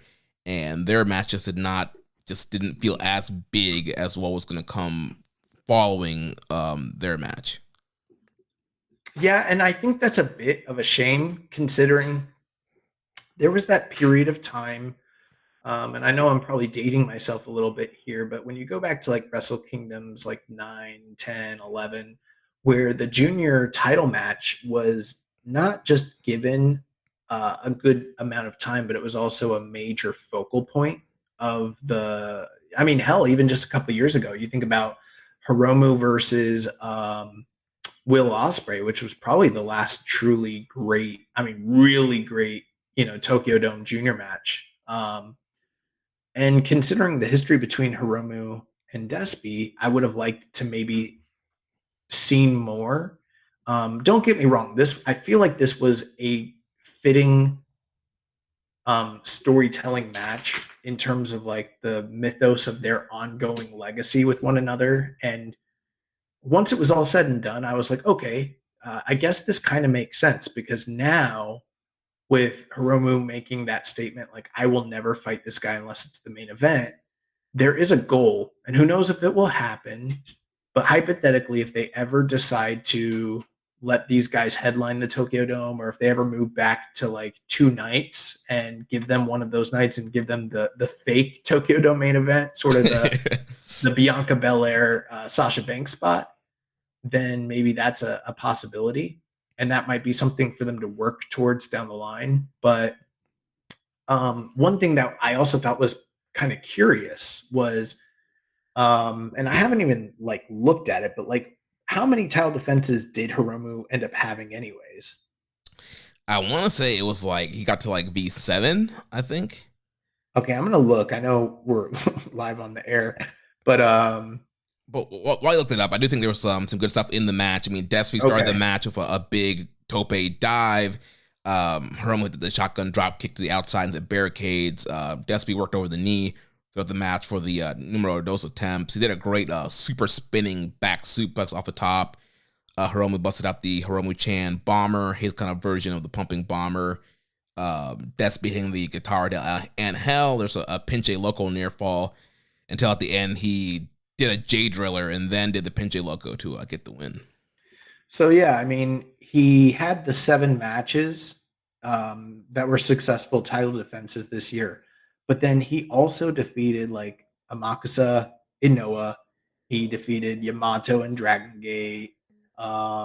He defeated Rising Hayato in All Japan. He defeated Fujita Junior Hayato in Michinoku Pro, and he defeated Kazuki Harada in DDT. So that's like 5. So, you take those 7, 8, 9, 10, 11, 12.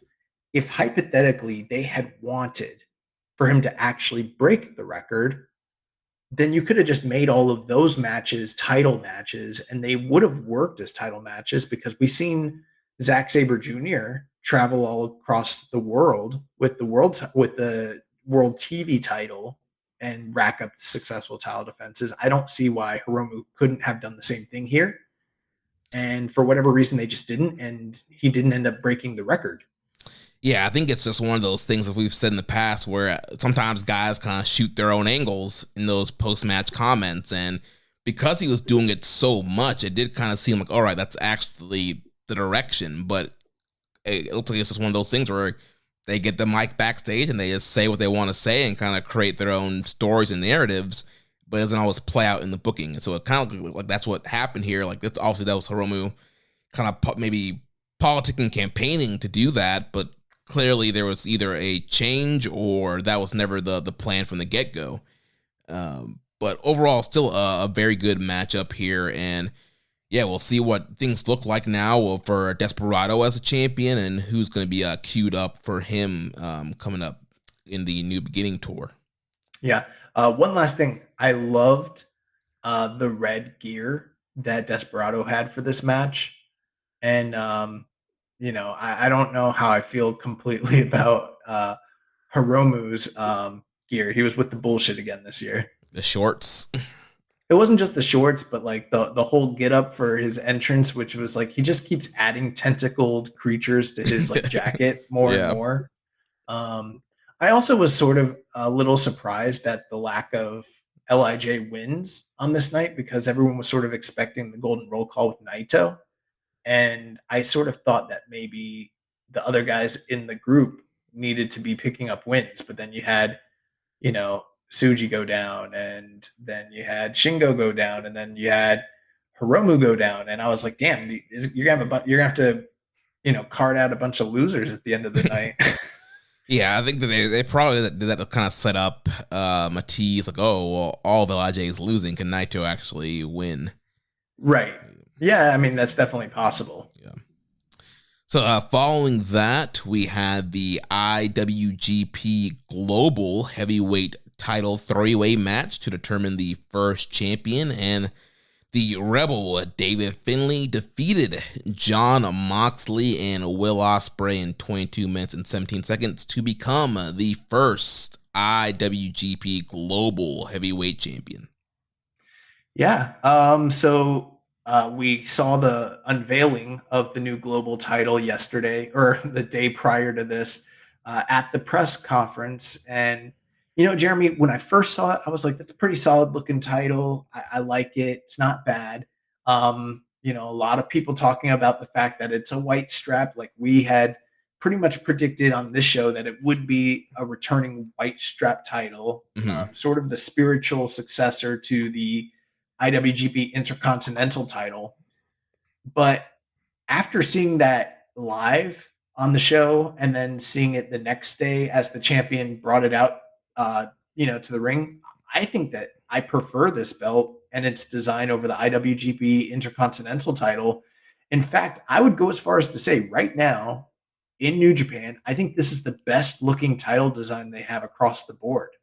Yeah, I thought the new title looked great. We saw, like you mentioned, at the press conference on January 3rd, and then also seeing it all throughout the night here on Wrestle Kingdom and then New Year's Dash. Yeah, I think the title looks great. I love a white strap title. Of course, growing up in the 90s, I think we're all kind of marks for that, that white, Intercontinental strap, and then kind of seeing what New Japan did with the Intercontinental title, kind of during the Nakamura era and stuff like that.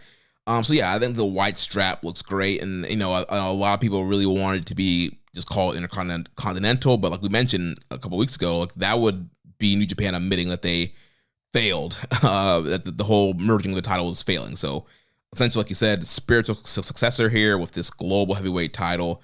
And I know that for you, Shingo and Tama was your match of the night. For me, this was my match of the night. I pretty much loved this match. It was almost a near perfect match for me. I just thought there was I'm a big moves guy. I thought there was a lot of cool moves, a lot of intensity here in this matchup. At the press conference, you had Ospreay and Moxley kind of agreed to a 5-minute ceasefire, that they would take out Dave Finlay in the first 5 minutes and then have the match that they were supposed to have. That's exactly what happened. They came out here, they beat the crap out of Dave Finlay, walked the dog with this man. They put him through a table, then they started having their match, and Ospreay and Moxley have great chemistry. We saw that at Windy City Riot, and then that one 4-way that Juice won. These guys just have a really great chemistry, and so hopefully that's one of the first big feuds for Will in AEW. But then they were kind of doing their thing. I thought it was funny. They actually did the Shield powerbomb to Finlay through a table, so that was pretty funny. Yeah. And then from there, there was just so many great moves and sequences. There was Moxley hit this big high angle suplex on Will, dropping him right on his neck. Moxley caught the Os Cutter and did a sleeper suplex. That was crazy. And then Ospreay hit a Spanish fly, but then Mox turned it into an arm bar. There's a big moonsault that Will did to the outside to Moxley and Finlay. Ospreay kicking out the Death Rider. Moxley did a pile driver to Finlay onto Will Ospreay, which I don't think I've ever seen that before. Finlay did the Irish Curse to Moxley on 2 chairs. Finlay did the Dominator to Ospreay onto Moxley. So many cool, crazy spots, and then you had the War Dogs coming out here. They set their tables up, and Ospreay is a huge swanton bomb to those guys on the table. Gabe could go through clean, but then there's the funny picture that's going around the internet now of Coughlin, kind of his ass just went through the middle of the table. Just hilarious kind of positioning there, strong style table. And then, just, of course, like I mentioned last week, Mox was going to blade. He was going to bleed. He got busted open pretty early in the match. And so, for me, there was cool moves, blood. I thought there was a good story. Also, towards the end, Dave Finlay does get the win here. But, I thought this was a really great matchup. Yeah, I think that this is something where we're going to disagree a little bit. But, One thing I will say, and this is in my defense, I had a little bit of wrestling fatigue by the time we got to this point of the show. It was a long show, and it wasn't a bad show by any means, but when you're watching a Tokyo Dome show and it's long, and you got the energy of like a blowaway show, and as we like to say on the show, we're on pace, and it's just like banger after banger after banger after banger, and you're like, it doesn't feel like 4 hours or 3 hours have passed or whatever, and you're like, damn, let's get some more. But after watching all the Road to Tokyo Dome shows, and then the AEW pay-per-view, and then I think I watched Raw the other night, which was kind of crazy that I even did that because I haven't watched that in years. And then all the content that I was trying to consume to prepare for the Tokyo Dome show. By the time I was watching the show, I was like kind of getting tired at this point. I probably do, because I trust your opinion. I trust the opinions of several other people that also happen to love this match. And I'm not going to sit here and say it was a bad match by any means, but I just didn't love it. It wasn't connecting for me for whatever reason. Maybe I do need to rewatch it, but I did think it was funny that they kind of gave David Finlay the Brock Lesnar treatment, like you mentioned, and they framed it as, we want to have our dream match. You don't belong here. I don't know if that's good or bad for them to have been burying his character that way, basically admitting that he had no business being in the ring with them, but that's what they did. And then they get him out of there. And then the stuff between those two were fantastic. But then honestly, man, for me, and I've tried to be optimistic about David Finlay all year. And there was even a few matches where I was like, okay, this guy's got something, but it just doesn't seem to be, there's not a consistency there when it comes to him and his work and even his physique and stuff like that. And in this match, he was just kind of the guy there. And I felt like he was detracting from what to me still should have been a dream match. And I know that there are some people listening that are very, obviously like anti-AEW. They don't want to see the belt go on ice, and, that's fair. And they were kind of rooting for David Finlay. But like the whole time I'm watching it, I kind of was getting the sinking feeling like this guy's probably going to win. And it was like dragging the match down. And then even though they were doing the cool stuff like you mentioned, the War Dogs came in, and this just to me didn't feel like a match where we should have needed to have more Bullet Club bullshit run-ins. We already had that on the show to begin with. And to me, I was like, that's not really doing a lot of favors for Finlay or his character either. Admittedly, though, the table spot was cool. We did get the awesome the GIF with Alex Coughlin stuck in the table. But the one thing that really more so hurt it than anything else. All right, so going down the very, very stretch, you've got David Finlay and Jon Moxley in the ring together, and Jon Moxley hits him with the Death Rider, and then he rolls through and he hits him with the high angle Death Rider, the 1-2, boom, boom. That's like his, you're fucking dead. I've killed you now. You're out of the match. And when he hit him with that, I'm like, oh, he's not going to win. And you see him kind of roll off to the side, and then Mox and Ospreay go into a crazy, fast-paced finishing sequence. But I timed this out, Jeremy. It's 12, maybe 11. Like 12 would be generous. It was like 11 to 12 seconds. And in that time, Ospreay gets the advantage. He's going for the pinfall. And somehow Finlay has fully recovered his faculties after getting dropped on his head twice by Jon Moxley, getting hit with his super finisher, and comes back to win the match completely unscathed, no sell whatsoever. That hurt the match immensely for me. Like I was like, what? How did you get dropped twice by this guy's super finisher and then pop up like 11 seconds later and win the match with no after effect from what happened to you? Like that, to me, that sucked. And it was deflating because looking at how, and this is not a New Japan or an AEW thing to me, it's just a talent thing.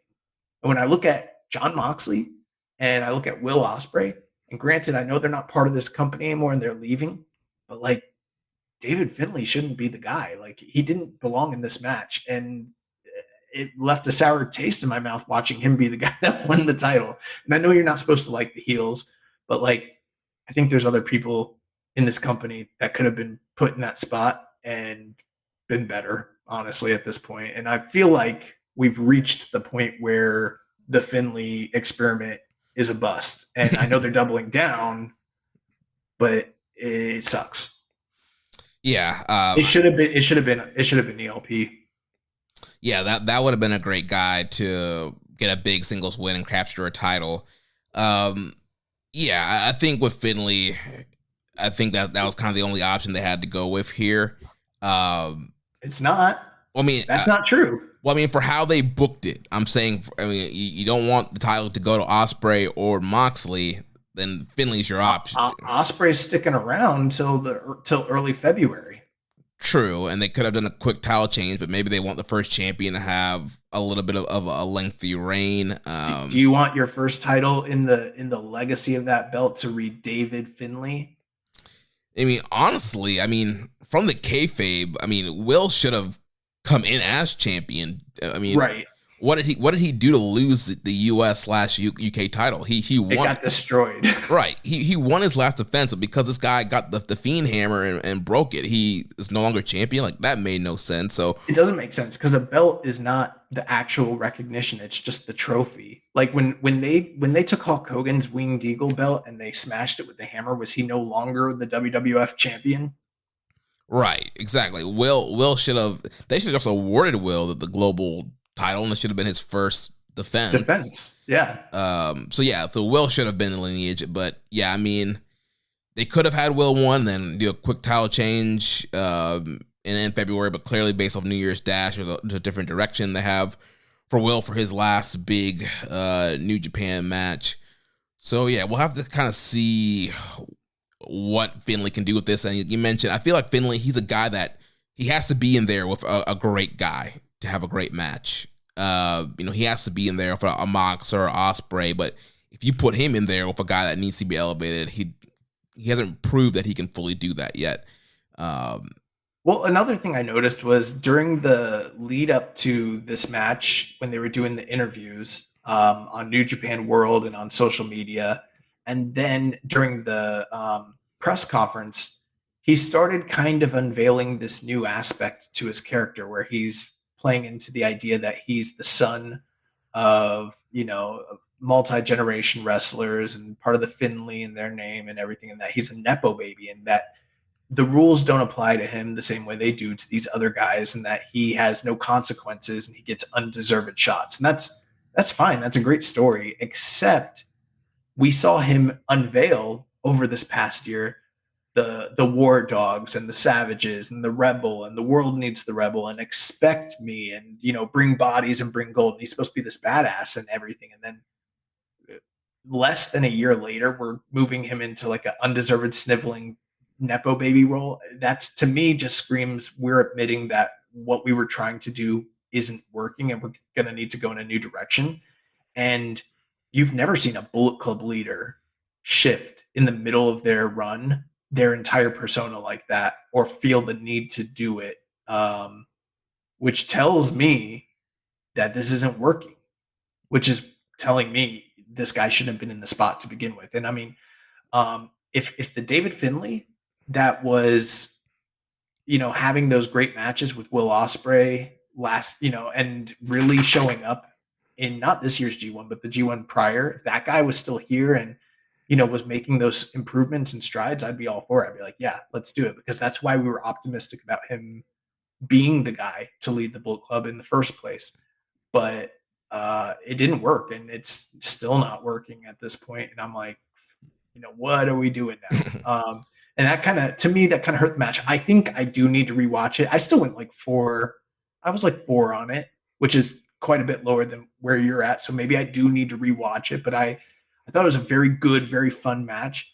But I just, like, the whole time I was like, man, such a convoluted booking mess. There's so much smoke and mirrors here. And it's just for me, like, and here's the last thing I'll say on it. When I think of a 4 3/4 star, triple threat match, I think of Triple H, HBK, and, Benoit. That's like my level. And I would not put this anywhere near that. To me, this wasn't even in the same conversation. You know what I mean? Yeah, and maybe it's just a different taste thing. I don't know. For me, I thought there was just so many cool, innovative stuff in the match, especially a lot of stuff between Will and Moxley. There's a lot of big moves and spots, and I don't know. I thought they went out there and worked really hard. There's a lot of people, obviously, including us, that were not very happy about the three-way and how it was being booked and laid out. But I think they went out there and the fight, the fight that's back, went out there and had a great matchup and killed it. Yeah, I think I need to rewatch this one, honestly.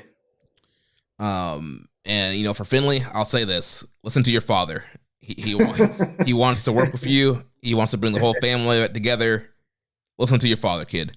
But after the match, Finley he went over to the VIP section and was taunting Nic Nemeth with the title. He spit in Nick's face, pushed him. Nemeth did not like that, and they started brawling, and they were fighting all throughout the side there, and then kind of fought off a screen. Then post-match comments, we saw Nic Nemeth attacking Finley in the backstage as well, and kind of talking about having pride for being a champion and wanting to be a champion. And he's like, I don't even work here, and I have respect for this title. It was just made. These guys went here and killed it. So it seems like we're setting up Nic Nemeth being in New Japan, and that he potentially is going to be the first challenger for the global heavyweight title. Yeah, I mean, we haven't heard any official confirmation on the status of Dolph Ziggler / Nic Nemeth in the company.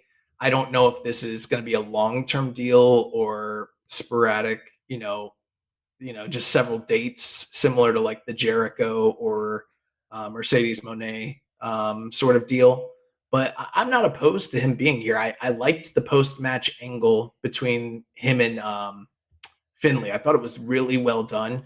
I was laughing at the idea, though, of those two guys going at it because, like, in a real shoot, like, Nic Nemeth would just completely murder. And they were throwing some really, especially Nic Nemeth, he's throwing some really stiff rabbit punches. It kind of had a great energy to the whole, like, we've seen some pull parts recently in different wrestling promotions, and this one was done really, really well. At the same time, though, I'm sitting there thinking, like, when the bell rings, how interested am I in the idea of Finley and Nic Nemeth? And I'm not really that much. I would much more rather see Nic Nemeth test himself against, I think of David Finley as like a WWE styled wrestler at this point, honestly. And I'd much rather see him test himself against some of the Japanese talent. Like, I'm not advocating that he should fight for the title, but like, why not have him wrestle Shingo or Naito or Okada or Tanahashi or something like that? Like those are first time matches that are a lot more interesting to me. But right. We'll see what happens. I thought his promo that he cut was very good, but then at the end he was like, I don't even know why I'm saying this. I don't even work here. Sorry. And I was like, bro, you made it awkward when you said that. Like everything you were saying was cool, and then you're like, this is so awkward. I don't even work here.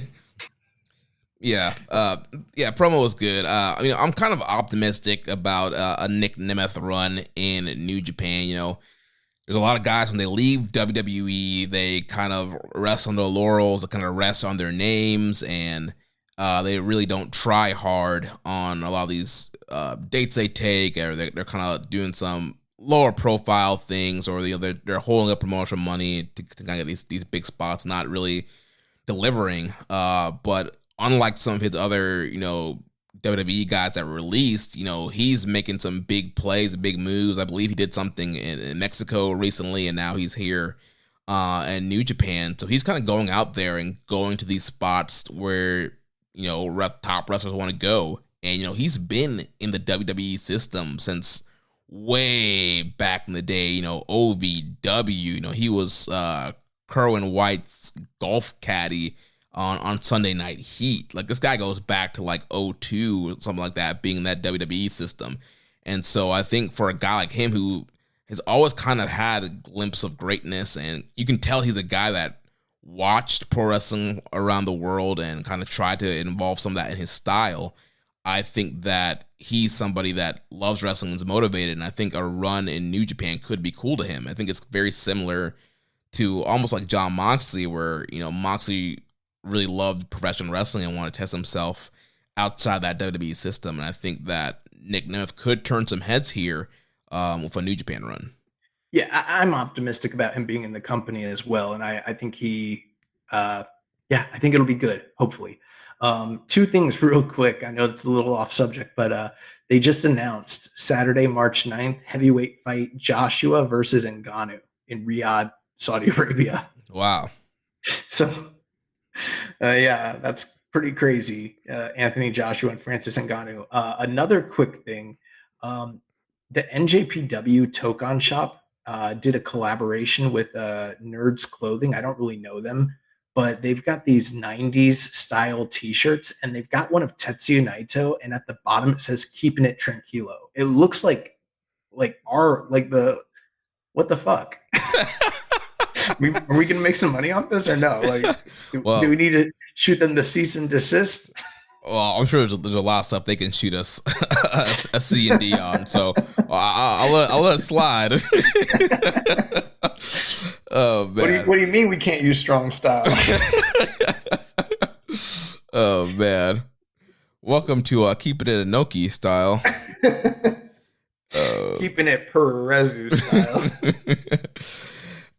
So let's move on here. Semi-main event. We had the Rainmaker Kazuchika Okada defeating the American Dragon Bryan Danielson 23 minutes and 24 seconds. Yeah, so this match was really, really awesome. First off, the entrances for both Okada and Bryan Danielson, great receptions for both guys. I loved Okada coming out with the glow in the dark, whatever you want to call it. I don't know, like his get up changed colors when they shined the black light on it. Like, that was sick. But I think even more than that, I really liked Bryan Danielson's entrance gear, like probably the best entrance gear I've ever seen him have in wrestling. And I didn't know this, but they pointed out that this match was the first time ever that he's gotten pyro for a match, which I thought was like kind of astounding. I didn't realize that he'd never gotten pyro before. But yeah, this match was way better than the match that they had at New Year's or at Forbidden Door. Granted, obviously, that match, there was the unfortunate injury to Bryan Danielson where he broke his arm. So they kind of incorporated that and the broken orbital bone into the story here. So, in the lead up to the match, Danielson was basically saying he wanted revenge. He was going to break Okada's arm and make it impossible for him to use that arm for a Rainmaker. And he wanted to obstruct his view and break his orbital bone and, eye for an eye, arm for an arm. And at the same time, Okada was looking to make a statement and, he'd been tapped out and lost the prior match and was looking to, make a definitive stamp on his legacy by beating one of the best wrestlers of a generation in the Tokyo Dome on his home turf and kind of reverse the taste of that loss, because we kind of noticed that the booking of Okada was a lot less prominent throughout the rest of the year following that loss to Bryan Danielson. And he kind of had to take a bit of a step back and let Sonata be the man in the company following that. So this win, kind of erases some of that stink off of him. And they went out there, and the match that they had, I will say this, the first time I watched it, I thought it was really good, but I wasn't I was seeing the scores. I'm like, man, these are off the charts. Like, people are loving this match. And again, this goes back to what I said earlier, a little bit of the exhaustion and wrestling fatigue. And I was talking to you and Rich, and you guys were like, dude, this match is phenomenal. You need it. And then I was like, I should probably just rewatch it. And I was like, I took the day off. I might as well just rewatch it. So I did rewatch it. And the second time I enjoyed it even more. And it rose in terms of my personal ranking a bit more. When it comes to the actual match, Bryan Danielson was just super vicious here and really focused his attack on the arm of Okada and did a lot of super. And this is where I think it's great, where it's like, there's working a body part and then there's working a body part. And this guy, it wasn't just the same old tired trope of one person working the body and it's, slow and it's, passe. Like this, he was doing violent, inventive things to really inflict pain on Okada, and Okada's selling and kind of like having to utilize his other tools around the damage that was being inflicted on him was really fantastic. And then at the same time, Danielson's coming into this match with his broken orbital bone and still doesn't have full strength in his arm, and coming off of the C2, all those matches that he just recently had, like he definitely has like some tread taken off the tires leading into this match, and felt like Okada was able to kind of expose some of that. They fought all over the building. They went into the stage. They did some really crazy stuff. And there's a lot of times where you expected these guys to hit some of their big spots.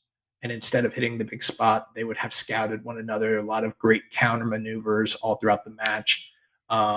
Danielson at one point was able to get a very similar submission predicament on Okada, the same move that he was able to utilize back at the halfway point of the year to tap this guy out. And Okada was able to weather that storm and persevere and not get his arm broken and not tap out, and eventually down the stretch was able to even inflict a lot of his own pain, started firing up, showing a lot of fighting spirit, powering out of things, attacking the eye of Danielson. And then at the very tail end, they went into one of the patented awesome closing stretches that Okada is known for, where it's boom, boom, boom. They're going back and forth. You don't know what's going to happen, and then out of nowhere, Okada hits him with the fucking Rainmaker, and then just pins him 1, 2, 3, and it's over. A classic match.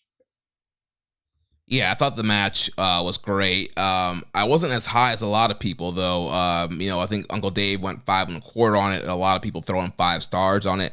I was 4.5, but definitely enjoyed this way more than the Forbidden Door match, and agree with a lot of the points you made there. Okada was very vicious, with the kicks to Bryan's eye and removing the eye patch to get the big DT on the floor.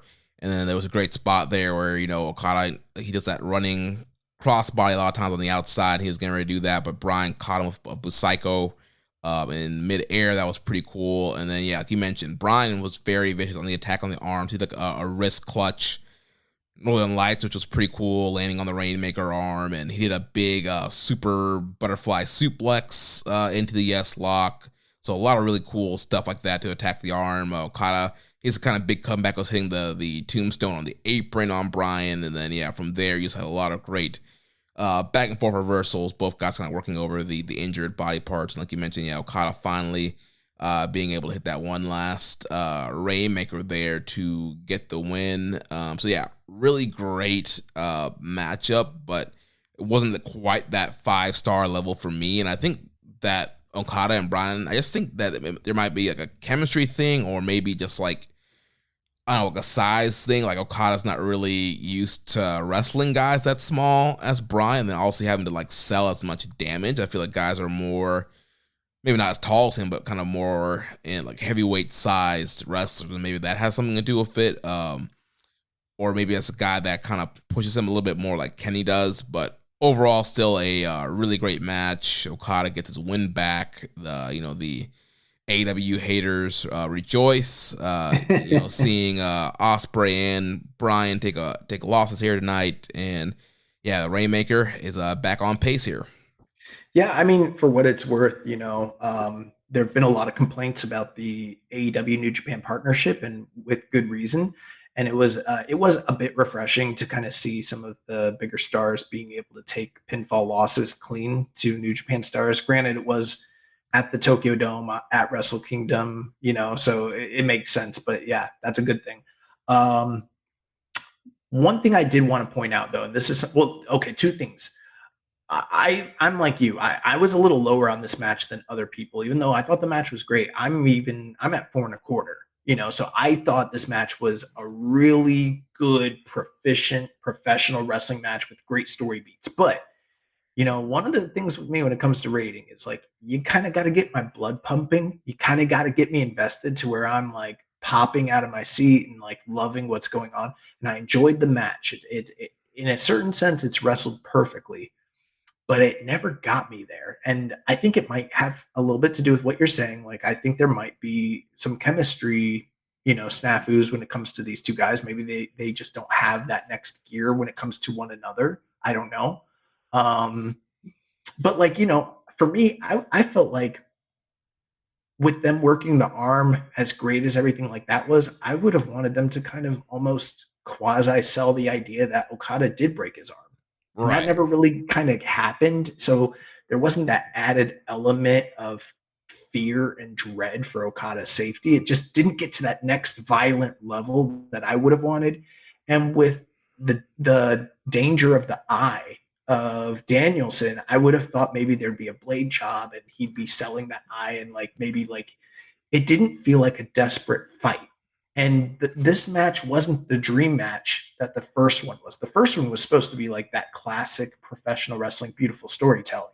This one should have gone into I'm going to fucking kill you sort of territory, because that's the story they laid out for themselves and told. And it never got there. And so, yeah, I liked the match a lot. I thought it was really great. You can't complain. I mean, 4.25 is not bad. Like, you're not going to complain about it. But I didn't think this was a 5-star classic, one of the greatest matches I ever saw in my life. No, not at all. One other thing, and I mean, I hate to be this guy and I hate to criticize the commentary team, but it is the thing I noticed when I told you I rewatched this. And when I was rewatching it, I noticed that there's a lot of things happening on screen that I was like, oh yeah, like rewatching it, I was like, yeah, I did like this. I liked it a lot.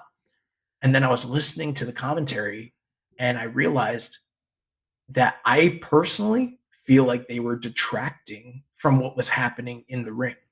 And this might, and for me, it's not something I would notice right away because I'm not the biggest commentary guy in the world. I've said that on this show many times. And for the most part, as long as you sound proficient, I'm probably going to like what you're doing. Like, I kind of like Matt Stryker. So that tells you everything you need to know about my taste. But, when Kevin Kelly was here, and I hate to compare what the guys are doing today to Kevin, but Kevin is kind of the gold standard. Kevin had this perfect balance between telling the story of what these guys, what their motivations were and the backstory and everything, but then still calling the action, calling what was going on in the ring and accentuating and drawing attention to the actual action in the ring and what was happening in this match. And it probably was happening all night, but I only noticed it in this match because I rewatched it and I was like, oh my God, there's cool shit happening that needs to be emphasized. But instead, all three guys are adding color the entire time and they're all talking over the match. And every once in a while, a big thing might happen and they would go, oh, or they might say the name of the particular move that happened, but they're not actually talking about the action in the ring at all. And granted, I think it's great that they're adding all this color, but like they're literally doing their own talking and talking about the guys and their backstory while the action is happening and paying no attention. I'm talking like literally zero attention to the ongoings in the ring, so much so that the call detracted from what was happening in the ring. And I started to consider like, well, granted, it is a new desk and it's new guys on the call. And, they don't have Kevin Kelly there to produce them like they used to. And so it's probably going to take some time. But for a match of this magnitude, it actually detracted for me. And I don't feel like we have the luxury to be able to just tune that out and go listen to the Japanese. I'm sure we could. But a lot of the people that listen to this show listen to the English and actually want our opinions and takes on what they're listening to. You know what I mean? Mm-hmm. And that's just one thing I noticed. I thought it was bad, honestly. And how they were doing it, the delivery was great. What they were saying wasn't bad. It's just when you're not paying attention to what is actually happening and you're not your job is to get over the story of what the guys are doing, and you're not emphasizing that at all, you're missing the point of what your job is. You're just filling air while the guys are in there doing their thing. Yeah, I think the issue was that you almost had 3 color guys and nobody doing play-by-play. And so I think it's just kind of clearly defining, all right, who's doing what. Because I feel like sometimes Chris Charlton will do some play-by-play.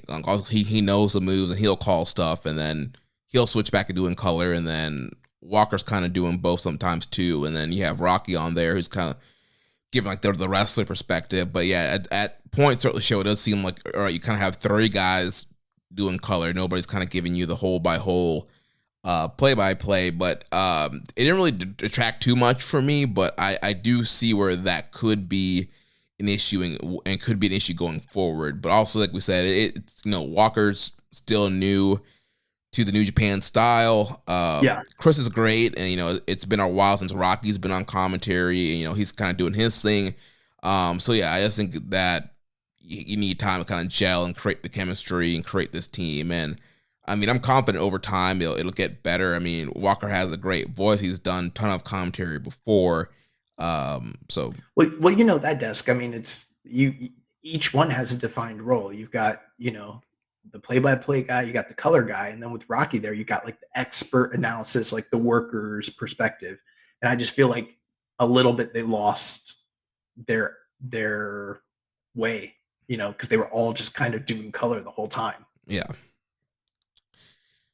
So big match there. Okada gets the win, and then I loved the post match with them bowing and paying respect, and it seems like this is I beat you, you beat me, we move on. Yeah, it's funny. Bryan did try to shake hands with Okada's injured arm, and Okada's like, "You idiot!" Essentially, like, you worked my arm the whole match. What are you doing? So yeah, that was pretty funny. So yeah, good post match there. That brought us to the main event for the IWGP World Heavyweight title. Tetsuya Naito, the G1 Climax winner, defeats Sonata 25 minutes 42 seconds to become the new IWGP World Heavyweight Champion. Yeah, quite a stark difference in reaction to these two guys when they came out, because you have Okada, I'm so used to being in the main event. You have Naito just getting a monstrous ovation, literally the biggest of the entire night. And I think that there's definitely smoke to the fire that he was the catalyst for the number that they did draw on this evening. And then Sonata came out in amazing gear, by the way, just like literally looked like $1 million, clearly an ode to Keiji Muto, who, even though he's retired, we can't seem to get away from this guy. But almost no reaction. And I think that is also a very damning thing in and of itself. Longtime champion walks out and it's almost crickets in the dome. And when it's quiet in the dome, it's real quiet. Yeah. But the match itself, they worked, in my opinion, for the most part, what I thought was a pretty fantastic match. And I'm kind of in the minority here. I thought that this was basically, I will admit, I thought Danielson and Okada, or I liked Danielson and Okada more, but I thought these were about the same level. I didn't think they were that far off from one another at all. I gave it the same rating, 4.25. I thought it was a really strong main event. And I do know down the tail stretch that there started to be some sloppiness and there started to be some botches, right? Mm-hmm. But for me, wrestling doesn't always have to be perfectly manicured and 100% pretty. I think sometimes when you have some of that stuff, it can accentuate the match, especially like you look at the Ospreay Naito G1 match this past year that like elevated the match. And I wouldn't say that these necessarily elevated, but they did play into the story where Sonata's shoulder was being worked over, and then he started to being not able to elevate and carry and lift Naito. So to me, it still played into the story of the struggle that they had going on. There was only one time down the tail stretch where like they got stalled and they were both just like kind of standing there for a while. They're like, what is going on? Yeah, they clearly like lost their communication, and that was the one point where I was like, but overall, I mean, I still think that they recovered from that. They had great closing stretches. They went into the big match sequence, and I'm a little bit more partial to this style of wrestling where you hit your big move, I kick out. I hit my big move, I kick out. And the crowd just started getting bigger and bigger and bigger, and like they were going wild for the reaction to this match. And I'm one of those people where like crowd reactions really does influence my perception of a match quite a bit. And they were living and dying with Naito. And I started to feel like Sonata was doing a good job winning them over at the end as well. Like it wasn't like they all turned on him and they were just all like the crowd definitely started to get behind them. And then the story between these two guys and the history that they have with one another, it was all there and it was being played out. And say what you will about the build, I didn't think the build to this match was great, but I thought the match itself was pretty excellent.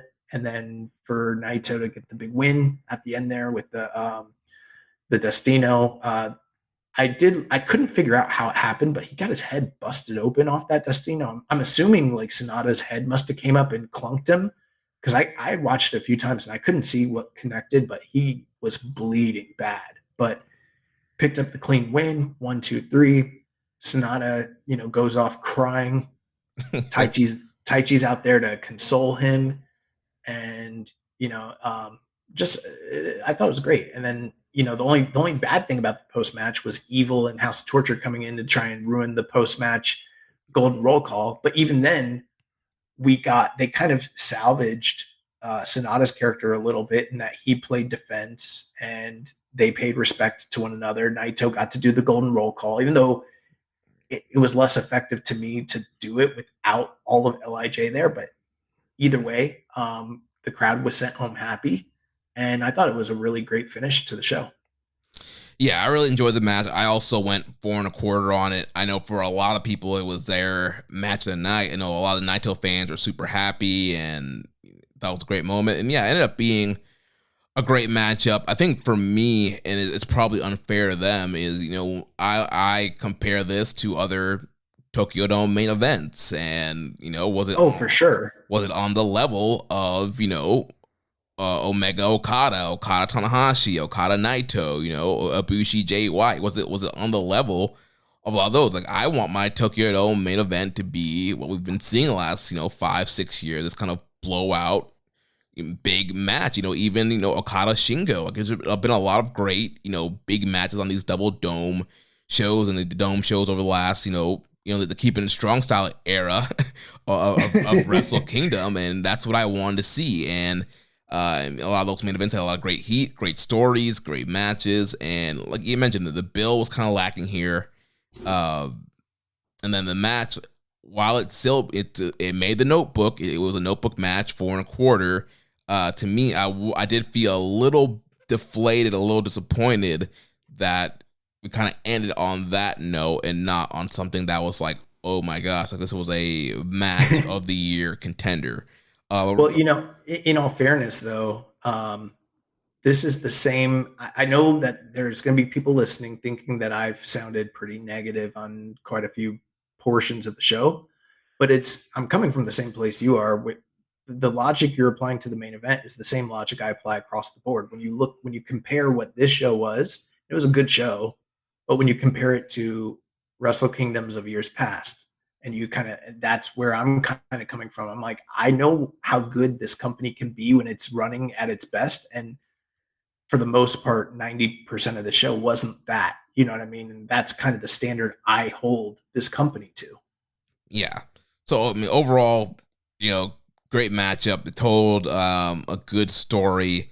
There's a lot of cool, Naito hitting that big Frankensteiner off the top. We had a near fall with Sonata with the moonsault. They had a near fall with Destino. There was Naito hitting a deadfall on Sonata. So that was cool. Yeah, they did a lot of really cool. Sonata did the O'Connor roll for a very close near fall. So they did do a great job with the near falls, and nobody really kicked out the deadfall before. And so when Sonata hit that, I was like, oh, crap. Like, Yeah. I was like, what are they doing here? Oh, yeah. And the crowd was too. Yeah. So that was a great near fall there. But yeah, eventually Naito was able to hit that Northern Lights bomb, hits the Destino, gets the win. Build him on that Northern Lights bomb. I mean, that might be the best one he's ever done. Yeah. Then, like you mentioned, the post-match, Naito's getting ready to do his post-match thing. Evil and Togo come out. Sonata fights them off. And then we finally get the big roll call, which I know a lot of people were like, yeah, what? Why wasn't the rest of LIJ out there? I thought that was the whole point of this thing. But there has been several times where Naito just does the roll call without those guys coming out. And so I think the whole point was just for him to be able to do the closing roll call, do his kind of post-match thing without getting jumped. And mission succeeded. They did that.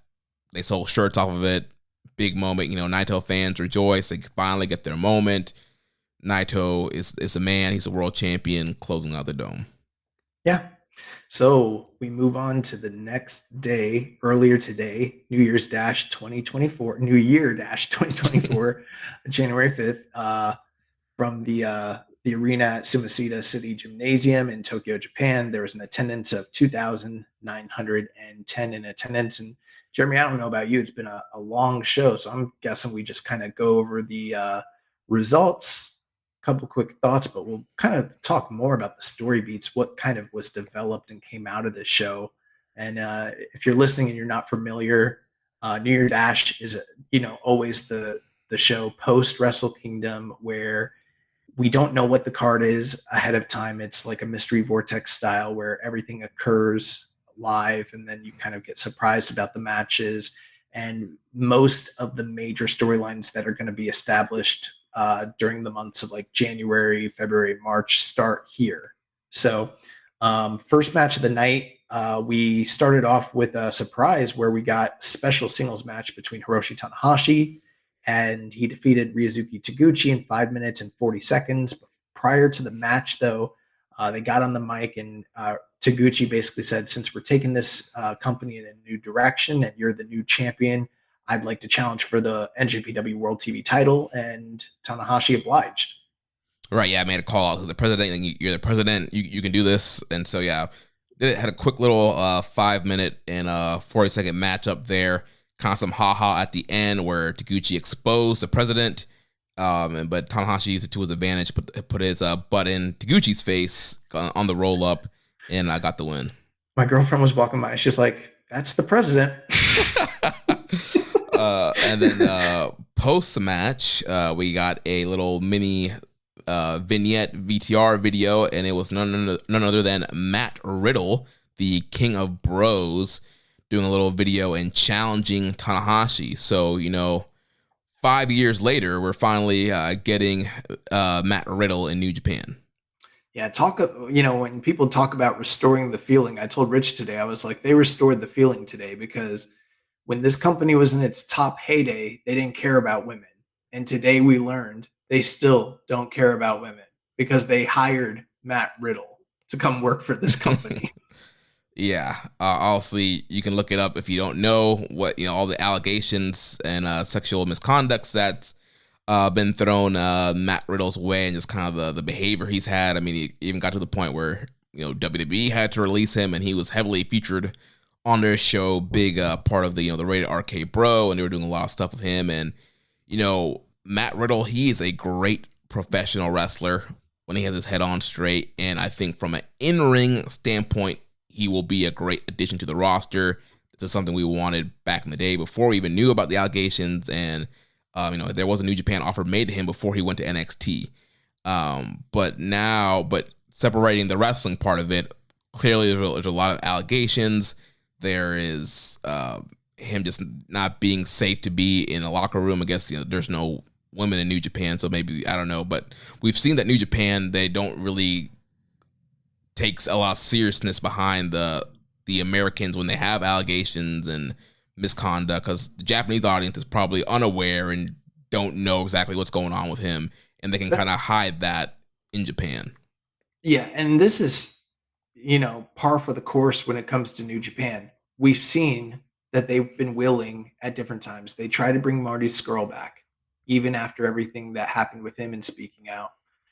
They completely ignored every single allegation that's ever been made when it comes to Chase Owens. And, there's some pretty serious. They try to keep Chris Dickinson around. They kept Chris Dickinson around in the middle of his ongoing investigation for domestic assault and everything else like that. Even if some of the allegations against Will Ospreay and B. Priestley were lesser than some of these other wrestlers, there was never any sort of conduct or investigation in terms of the allegations against them. It was just kind of like, moving on. And, and now they're bringing in Matt Riddle, and I'm sure I've probably forgotten somebody else, and the funny thing about it is when a New Japan wrestler, when they're domestic and they have, extramarital affairs or something that would be seen as not that big a deal in Western culture, they will, they've derailed people's careers over stuff like that. But when it happens in the West to Western wrestlers, they don't seem to mind whatsoever, as long as the domestic audience is unaware or, I will say this. I think if you personally have a problem with Matt Riddle coming to this company, I'll tell you the truth. I'm not the most politically correct person in the world. I don't generally care. And I believe in people being, innocent until proven guilty, but I think he did that shit. I'll just tell you the truth. I really do. I think he's a bad guy. And I don't personally have any interest in seeing Matt Riddle wrestle, even though prior to all that stuff, I did consider him one of my favorite wrestlers. So I don't need to see Matt Riddle on my screen in 2024, and I'm not I'm pretty middle of the road when it comes to my political stuff, but I just don't like the guy. And I think it is tone deaf that New Japan has brought him in. And I think that they're probably going to be in for a shock when it comes to the Western audience's response to this. Oh, Enzo. They also didn't care about bringing Enzo in recently too. Yeah. I mean, if I were them, I only book Riddle in Japan, because if they book Riddle on these U.S. strong shows, yeah, they're going to be surprised. They're going to give it to him. They're either people are not going to show up because they're going to be so mad, or you're going to have people with very bad signs or crowd reaction chants to him.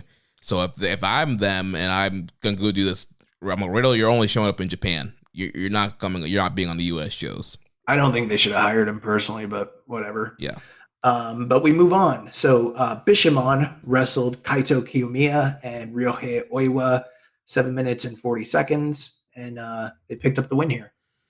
Yeah, it's just a little kind of a tune-up match for Bishamon to kind of rebound as they try to get back into the title contention, and then just a nice little match for Oiwa while he's still kind of on excursion. Yeah, Kiyomiya loses again, LOL. Third match of the night, the new reigning Unified Tag Team Champions, GOD. They defeated the Youngblood team of Oscar Luebe and Yuto Nakashima, 8 minutes and 6 seconds. And prior to the match, they made a special announcement that this would be the send-off match for Oscar Luebe and Yuto Nakashima as they go off to their respective excursions. Yeah, so really good solid match here. Good send-off for Oscar and Yuto Nakashima. Curious to see where they go on excursion. Post-match, we did have the crown jewel Chase Owens come out, jump in the ring. He hit the package power driver on ELP, got on the mic, and said that him and Kenta will want to challenge for the tag team title. And Hikuleo got the mic and accepted the challenge. Yeah, a lot of alleged sex pests on this show getting surprise entrances. But the thing is with again with that, I'm all for them setting up a big title defense for the new GOD, but I don't know that I'm gung-ho about Kenta and Chase Owens, who are both good wrestlers respectively, but I don't know. There's not a lot of juice there for me personally. Hey, better than Chase and Fale. I'm also interested to see where these young lions wind up on their excursion. And last year they did say that they were going to move these guys through the system a little bit quicker, and they definitely did that here. So, good on them. Fourth match of the night, Great Bash heel, the team of Togi Makabe and Hanma, along with Desperado, Master Wato, and Shota Umino, as well as Tama Tonga. They defeated the House of Torture team of Dick Togo, Evil, Narita, Sho, Kanemaru, and Yujiro Takahashi, 9 minutes and 2 seconds. Yeah, that kind of played up, evening the odds here. Essentially it was 2-on-6 at Wrestle Kingdom, and now we had 6 versus 6 here and so there was no true numbers advantage. So the faces were able to win here. Umino hit the Death Rider on Dick Togo to get the win, but after the bell rang, Narita hit the push-up bar onto Umino. House of Torture, they beat up the baby faces. Evil hit a low blow and the Everything is Evil on Tama. So clearly we're setting up a never title match there. He cuts a big chunk of Tama's hair. We had Kanemaru attacking Despy to set up a junior heavyweight title challenge there as well. And then Tama kind of came through, realized his hair got cut and was pissed and went running backstage. And again, just got to point it out, not loving the idea of House of Torture in a prominent position, much less it's pretty clear Tama Tonga's dropping that never title. So we can look forward to Evil as the next never weight champion. Yeah. Yeah. Fifth match of the night, the Bullet Club War Dogs, Alex Coughlin, Clark Connors, David Finlay, and Drilla Maloney, along with Gabe Kidd. They faced off against the United Empire team of Francesco Akira, Hanare, Jeff Cobb, TJP, and Will Ospreay. This match went 5 minutes and 10 seconds. It ended in a no contest and was, for me, the highlight of the evening and really just fucking wild and crazy. Yeah, this was a wild and crazy brawl. The ref totally lost control. In 5 minutes, Connors hit a big spare on the referee, and then from there, they're brawling, they're hitting each other with chairs and stuff like that. Gabe Kidd got split. He's crimson mask, bleeding like crazy. They're like jabbing something into Akira's eye to make him bleed, and so they're just all kind of going brawling. You know, Ospreay kind of comes back in, makes a save. It's a big Os cutter on Finlay. Gato hit a low blow on Ospreay. TJP sprays the mist on Finlay, and then Ospreay tosses the Booker into a table. Threw that man through a table. That was great. Then Ospreay got on the mic, said his last match for New Japan will be February 11th in Osaka. He wants to stand side by side with his brothers and challenge the War Dogs to a 5-on-5 match. And he's going to let Finlay pick the stipulations. Then Finlay got on the mic and said he's stupid for letting him pick the stipulations. And so they pick a no disqualification steel cage match. And we did, you put out a thread earlier today on our Twitter account at KI Strong Style, giving the brief history of steel cage matches in New Japan. Yeah, we don't have to go into all that, but if you want to check it out, it's there. Every 8 months or so, I'll put out one tweet that just gains a lot of traction. Instead of doing damage to the brand, it actually helps us, which is rare. But yeah, it's got a lot of engagement, which I was surprised on. Like, as of right now, it's like 700, 800 likes or something. It was just kind of crazy. I guess people really like cage matches in New Japan or whatever. I don't know. But yeah, I was surprised to hear this. I'll be interested to see what the rules are if they try to work this similar to like a war game style match at the same time. And this was an awesome segment. I do think, I will say this, I think Gabe Kidd, I don't think that was a hard way. I think that was a blade job.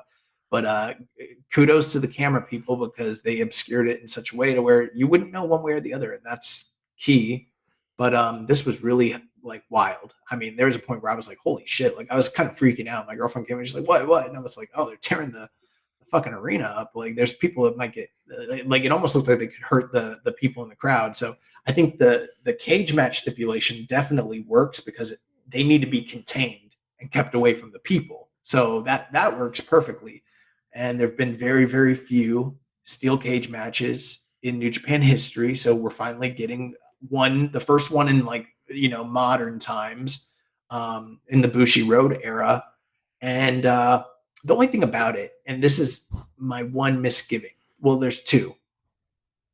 I'm not a big fan of Will Ospreay basically on his way out being embroiled in a feud with David Finlay. Because once again, I wanted to see him kind of mix it up with some of the young guys and put one of them over on the way out. And that's not going to happen now, so there's that aspect of it. And then the other thing is, even though all the guys involved are really great talents, I just kind of feel like with a New Japan style cage match, I smell the bullshit coming. And I don't know what it's going to be, but like I feel like either somebody from United Empire is going to turn on Will and take over and oust him and join Bullet Club, or someone from Bullet Club is going to turn on Bullet Club and join United Empire, and then they're going to oust Ospreay. Like, there's going to be some sort of shift here, and people like that stuff, and that's great. But that's probably the way you do need to send Will out of the company. I also don't believe that he's going to be working normal dates between here and AEW. I have never thought that was going to happen, and this feels like a definitive send off, and it will be a while before he comes back. But maybe the match will be great. I don't know. Yeah, I think it has the potential to be great, but yeah, I would have preferred Will to have like a big. Also, I know he's facing Okada, Battle in the Valley, but I think he should have had like one big last match in Japan where a young guy beats him and sends him on the way out. But I do think this match will be great. I mean, this whole segment here, this little mini angle essentially was really great, and I know we have questions about Finlay, but I think the rest of the War Dogs are great, are vicious, and I think it has the potential to be a very bloody, violent, hard-hitting match. Yeah, it also has the potential to be, like polarity shifting in the company as well as terms of like alignment, stories, and stuff. Yeah. Sixth match of the night, just 5 guys: Doki, Sonata, Taichi, Taka, and Yuya Uemura. They defeated the LIJ team of Bushi, Hiromu, Shingo, Naito, and Yota Tsuji, 8 minutes and 47 seconds. I was kind of surprised to see more LIJ, just 5 guys interactions here. Yeah, so post-match, Sonata got on the mic and challenged Naito for the World Heavyweight title, which we would later learn that Naito accepted due to Sonata saving the roll call the previous night. They also seemed to tease another Uemura and Tsuji match. Seemed like Shingo and Taichi were facing off. I think that's, yeah. And then Taka, of course, got the pin over Bushi, was pretty big. Hits a Michinoku driver on Bushi, making Bushi the ultimate geek. Yeah, he never wins, so that was pretty. They literally Taichi laid on him like he just won like the Super Bowl or something like. Yeah, I mean, the last time, I can't recall in a long time that they've done an immediate rematch coming out of Wrestle Kingdom. The first one that comes to my mind was like when Tanahashi and Nakamura fought for the IC title in the main event. That was like a decade ago. And then they turned around and feuded for that belt some more at the New Beginning. So it's been a while since they've done this. I liked the build up to the prior match. Sonata would not answer or do any promotional material to build the match. He wouldn't talk, and he wanted all of his actions to speak for themselves in the ring. And so Naito was very frustrated trying to do a one-sided deal. And then here, Sonata actually showed fire and called him out. And now Naito's giving him a taste of his medicine and won't answer him. And I don't know if that story's great, but I did like the idea of seeing Sonata show character, be fired up, and maybe progress in the wake of his loss. But I'm also not sure why we're doing this match again. I also was just kind of surprised to see Naito, who is the top star in the company and the new world champion, not in the main event and not mixing it up with the other big stars that would be in the tag match to follow. And I kind of feel like he should have been.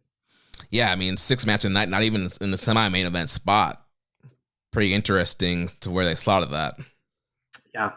7th match, the semi-main event, we had the NJPW King of Pro Wrestling title 4-way match as Taiji Ishimori, Great-O-Khan, and Toru Yano and Yo wrestled. And this was a final, I don't know the official title, but basically it was a scramble match. And it was pinfalls only. And whoever secured the final pinfall at the end of the 10-minute period would be declared the provisional KOPW champion. And at the end of the match, the last guy who had picked up a pinfall was Ishimori, and he is now the new provisional champion. Yeah, this is exactly what we kind of mentioned earlier when talking about the Rambo. Like, you got this match that kind of did this goofy scramble situation. There was a lot of kind of comedy, haha, especially at the end where Great-O-Khan's, chasing around Ishimori. He's trying to get a pinfall before the time runs out. Ishimori ends up, hitting the low blow, pinning him, and wins. Runs away with the belt. Time runs out. So yeah, Ishimori is the first provisional 2024 KOPW champion. Great. And then the main event, the team of TMDK, Kosei Fujita, Mikey Nicholls, Shane Hayes, and Zack Sabre Jr. They defeated the Blackpool Combat Club, Bryan Danielson and Jon Moxley, along with Chaos members Okada and Tomohiro Ishii, 13 minutes and 50 seconds. Really great, strong tag team main event. I said that the thrown out tag match was my highlight of the evening, but I could see a lot of people feeling like this was match of the night. Yeah, definitely a cool moment. We kind of got this kind of last year when Kenny came out and teamed with Okada at the end of last year's Dash. And so kind of another moment here where you have like the AEW stars teaming up with Okada. So kind of a dream team, all-star team. But yeah, they ended up taking the loss here with TMDK. They did the Tank Buster on Ishii. So post-match, Sabre got on the mic since he wants another match with Bryan Danielson in Japan. And then Fujita, who's made it a goal to wanted to beat Okada, he challenged for the Never Six-Man title. So Fujita, Nicholls, and Hayes are going to challenge Team Hall of Fame. And Okada was yelling, screaming, saying, "You are in no position to challenge me, kid." He left, so setting up that big Never Six-Man match there. Great, and that is going to do it for New Year's Dash. So jumping into the news, a couple items here quickly. Battle in the Valley, which is next Saturday. We don't have a full preview coming because we don't have a full card yet, but there were 3 matches announced and solidified. So Will Ospreay and Kazuchika Okada will be facing off for the final time in New Japan as of now, and for the first time on U.S. soil. In addition, at the end of the evening, Shingo Takagi was Jon Moxley was cutting a promo backstage, and Shingo Takagi came up and basically challenged him and said he wanted to face him at Battle in the Valley in a no rules, no disqualification match. So that has been solidified. So we're getting Shingo and Jon Moxley. And then post-match, Gabe Kidd challenged Eddie Kingston for just the NJPW Strong title. So not for the Triple C, not the Triple Crown, just the Strong title. And that will be taking place this coming Saturday.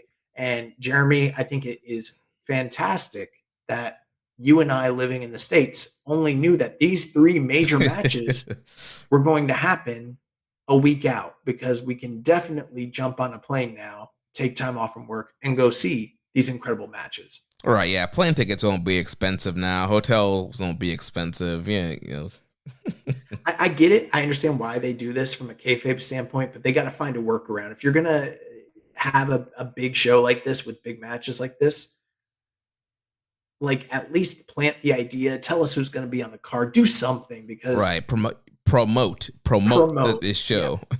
Promote, because now we can't go. And that, bro, if I had known I had one chance to see Ospreay and Okada in the States, I would have probably tried to be there. Yeah. Other news, they made the announcement today. NJPW is making a comeback to Chicago in April, marking its first return since 2022 with the second edition of Windy City Riot.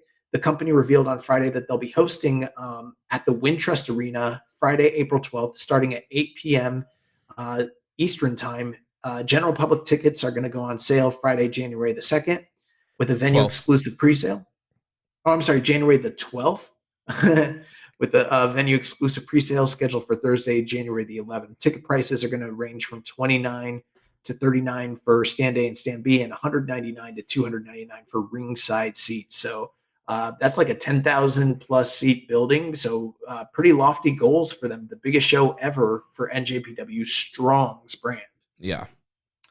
Other news, Stardom is set to make its comeback to the United States in just 3 months. During its January 4th event in Tokyo, Stardom revealed plans for a show in Philadelphia on Thursday, April 4th.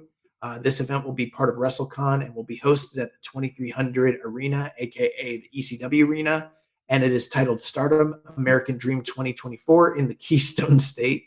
The show is scheduled to kick off at 3 p.m. Eastern on April 4th. So big news for, Joshi and Puroresu fans that are going to be in Philadelphia at that time. Yeah.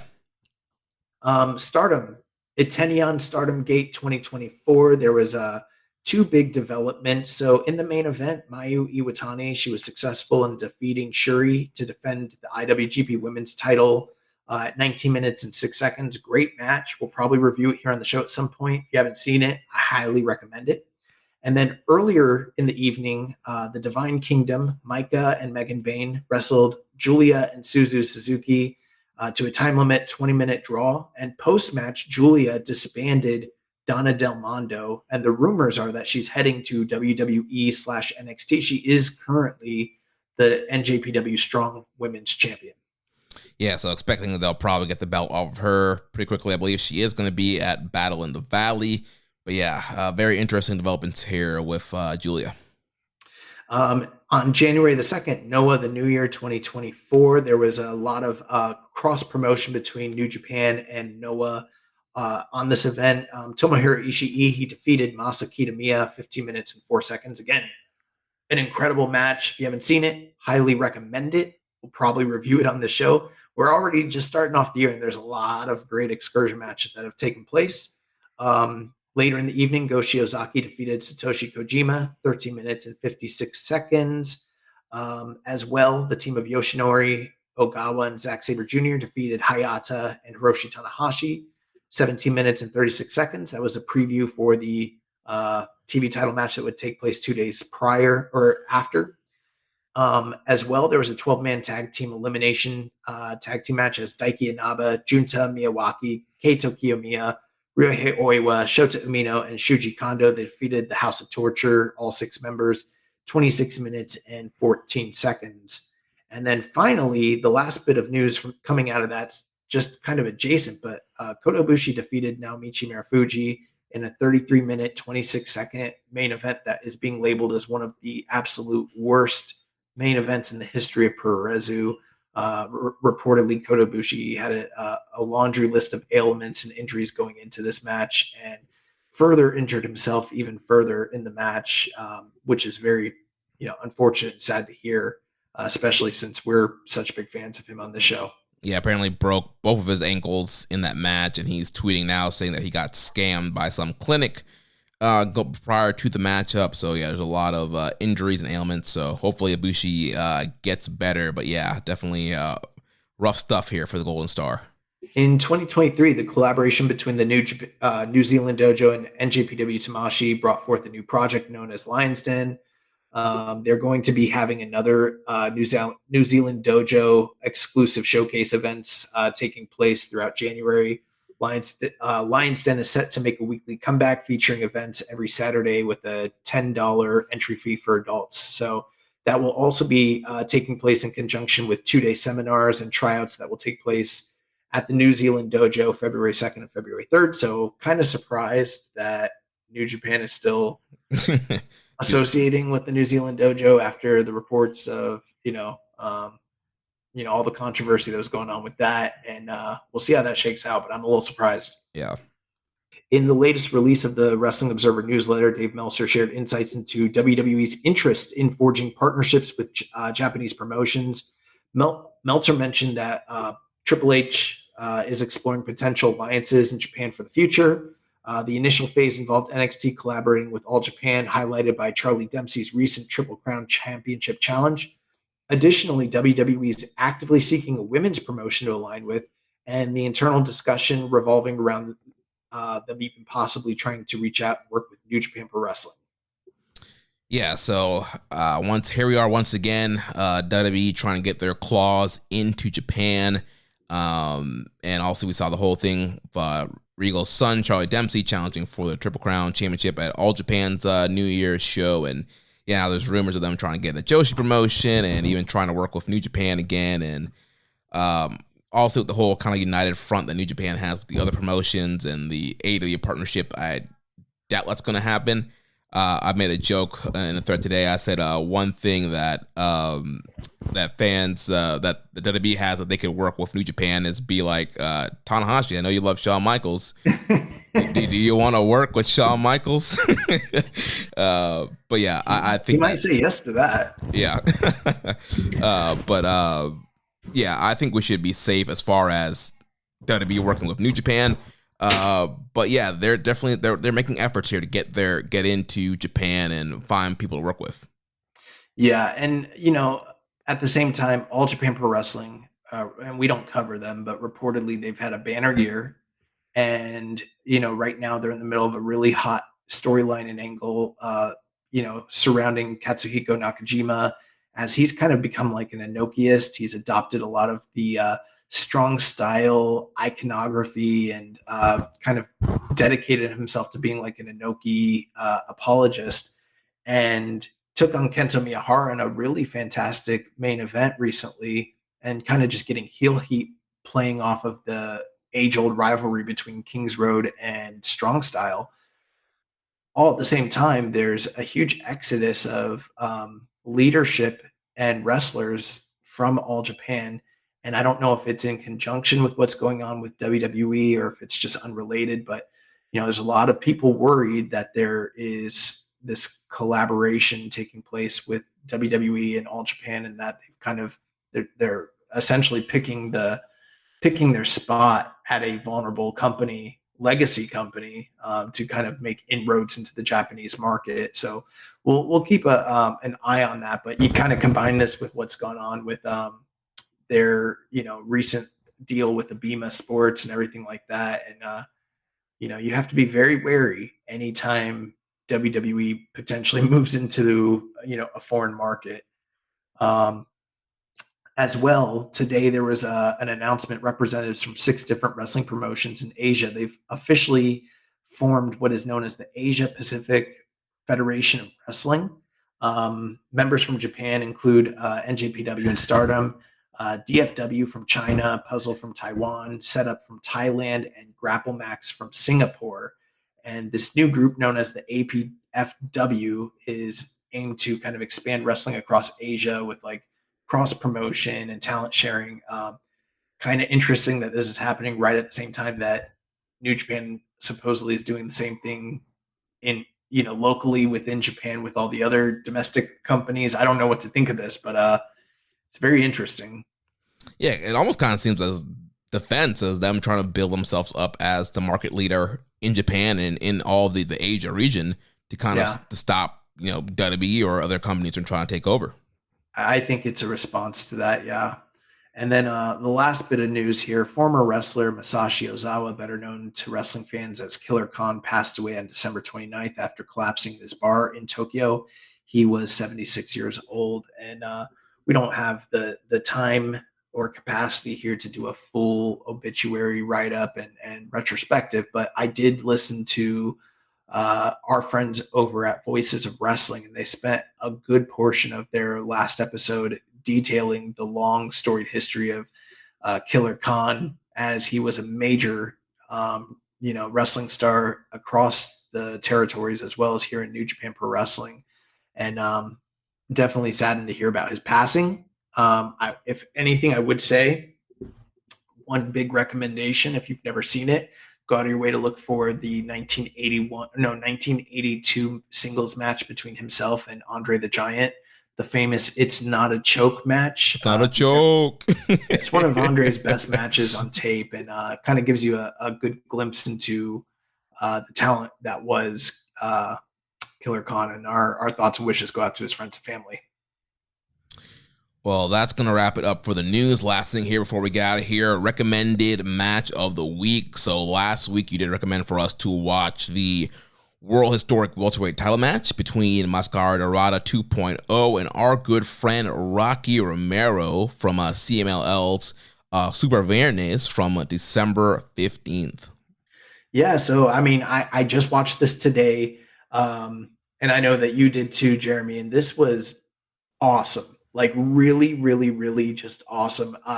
This is the third match between them. They had a match earlier the week prior at MLW, went like 10 minutes. I don't think it was on the same level as their 2 big Arena Mexico matches, but I saw the first match they had, and that one had a different kind of element to it than this one. But this match was definitely the cleaner, more well-worked match. I'm seeing major strides and improvements when it comes to the work of Mascara Dorada 2.0 or whatever you want to call him now. Rocky definitely had less. He was still a heel here, but this was kind of more your classic. It was worked like a major title match in Mexico, but instead of it being 2 out of 3 falls, they just worked it like the final fall all across the board, and very emblematic of what you normally see with guys hitting their big moves and kicking out. a lot less viciousness and, heeldom from Rocky. And this was kind of just more like a struggle between two guys going out there and kind of laying it all on the line. Some really wild stuff. If you're a big fan of Lucha Libre or dives, this one was chock full of that. Silky smooth sequences between these guys. I mean, they've worked out all the kinks. The crowd was super into this. And there were some great near falls. My favorite near fall was at one point, Mascara Dorada goes for a shooting star press. Rocky gets the knees up, and then he cradles the guy. And I thought he beat him. I literally did. And then Mascara Dorada kicks out, and Dorada gives everything to Rocky, including the kitchen sink. This one goes just shy of 20 minutes, and I'm at 4.5. I liked this as much or maybe better than almost everything on Wrestle Kingdom, and that tells you a lot. So I was blown away here. I don't know what you thought, Jeremy. Yeah, this was a great main event, and like I think we talked about Mascara Dorada when he was on New Japan Strong Show, but yeah, this guy, he is raw, such a great young talent, and he does a lot of really cool stuff in the ring. Just the way he was moving around, he did a lot of cool stuff with the ramp as well, where he kind of like bounced out of the ring into the ramp, and I thought Rocky was pretty vicious, ripping at the mask at Mascara Dorada. So that was a pretty cool spot there, and yeah, this was a lot of really cool moves, and like you mentioned, kind of the one-upsmanship of trying to be the better man. And towards the end, Mascara Dorada was able to hit that big shooting star press and get the win on Rocky to become the new CMLL world historic welterweight champion. Yeah, I love this. What did you go rating wise on this? Yeah, I'm like 4.5 on it as well. Oh, awesome. Yeah. You can definitely watch this on the subscription service that CMLL offers. Also, if you know how to get there, there's the Lucha blog and, the drive that he has, which is always available to, those that know. But go out of your way, find this one. It's from the December 15th Friday Night Arena Mexico show. And this match was awesome. Like, this might actually be my favorite Rocky Romero match from CMLL over the past year. And that he's had a myriad of classic matches, so that's really saying something. Yeah, he's been on an incredible run there. This week, I am recommending Zack Sabre Jr. versus Jordan Breaks from Premier Promotions from December 29th, 2023. This was a British rounds rules match, and this shit fucking rules. If you haven't seen it, you can find it. It was the link. It is a private link on YouTube, so you can't find it just by searching it. But if you go to friends over at Wrestle and Kieran, if you go to his Twitter, we shared the link to that a couple days ago. You can find the link to watch this match, and too few people have seen it. It's really, really something. So yeah, go out of your way and watch this. Jeremy, I know you're not as big on the British rules, but I think that you'll like this one for sure. Cool. Do you have anything for me this week, or you are? No, I thought we were only doing one match. Nah, bro. I said we can do whatever the fuck we want. It's our show. All right, well, let's just do this one. We'll do this one.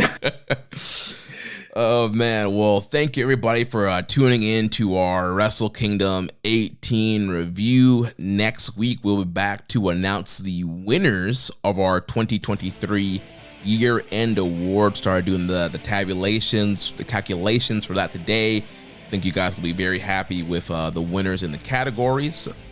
So if you enjoyed today's show, please consider making a donation. Visit socialsuplex.com/donate. Click on the donate button under the Keeping It Strong Style logo.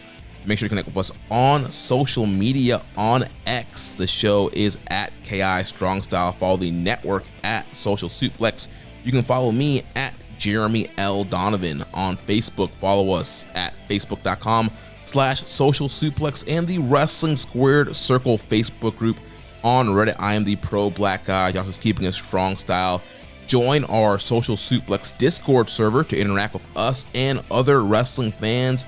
And you can email me, Jeremy, at socialsuplex.com. Check out all the other shows that we have here on the Social Suplex Podcast Network. One Nation Radio, hosted by Rich Latta and James Boyd. All Things Elite, hosted by Floyd Johnson Jr. and Austin Sumowitz. Imp's WWE Adventure with the Implications of Matthew Mayer. Wrestling Art with Chris Things. Tunnel Talk with Ali, Ann, and Leah. And the Trish and Sarah Wrestling Podcast. Don't forget to subscribe and leave a rating and review. And we will catch... Before we go, one quick thing. I just want to let you guys know. If you listen to the show and it's your first time and you thought it was a little bit pessimistic, we are still optimistic about the year that New Japan's going to have. We've got big things in store for this show, big developments that are coming down the pipeline. You're going to want to rock with your boys. Trust me on this. Stick around because there are huge developments coming. 2024 is going to be the biggest year in the history of this show, guaranteed.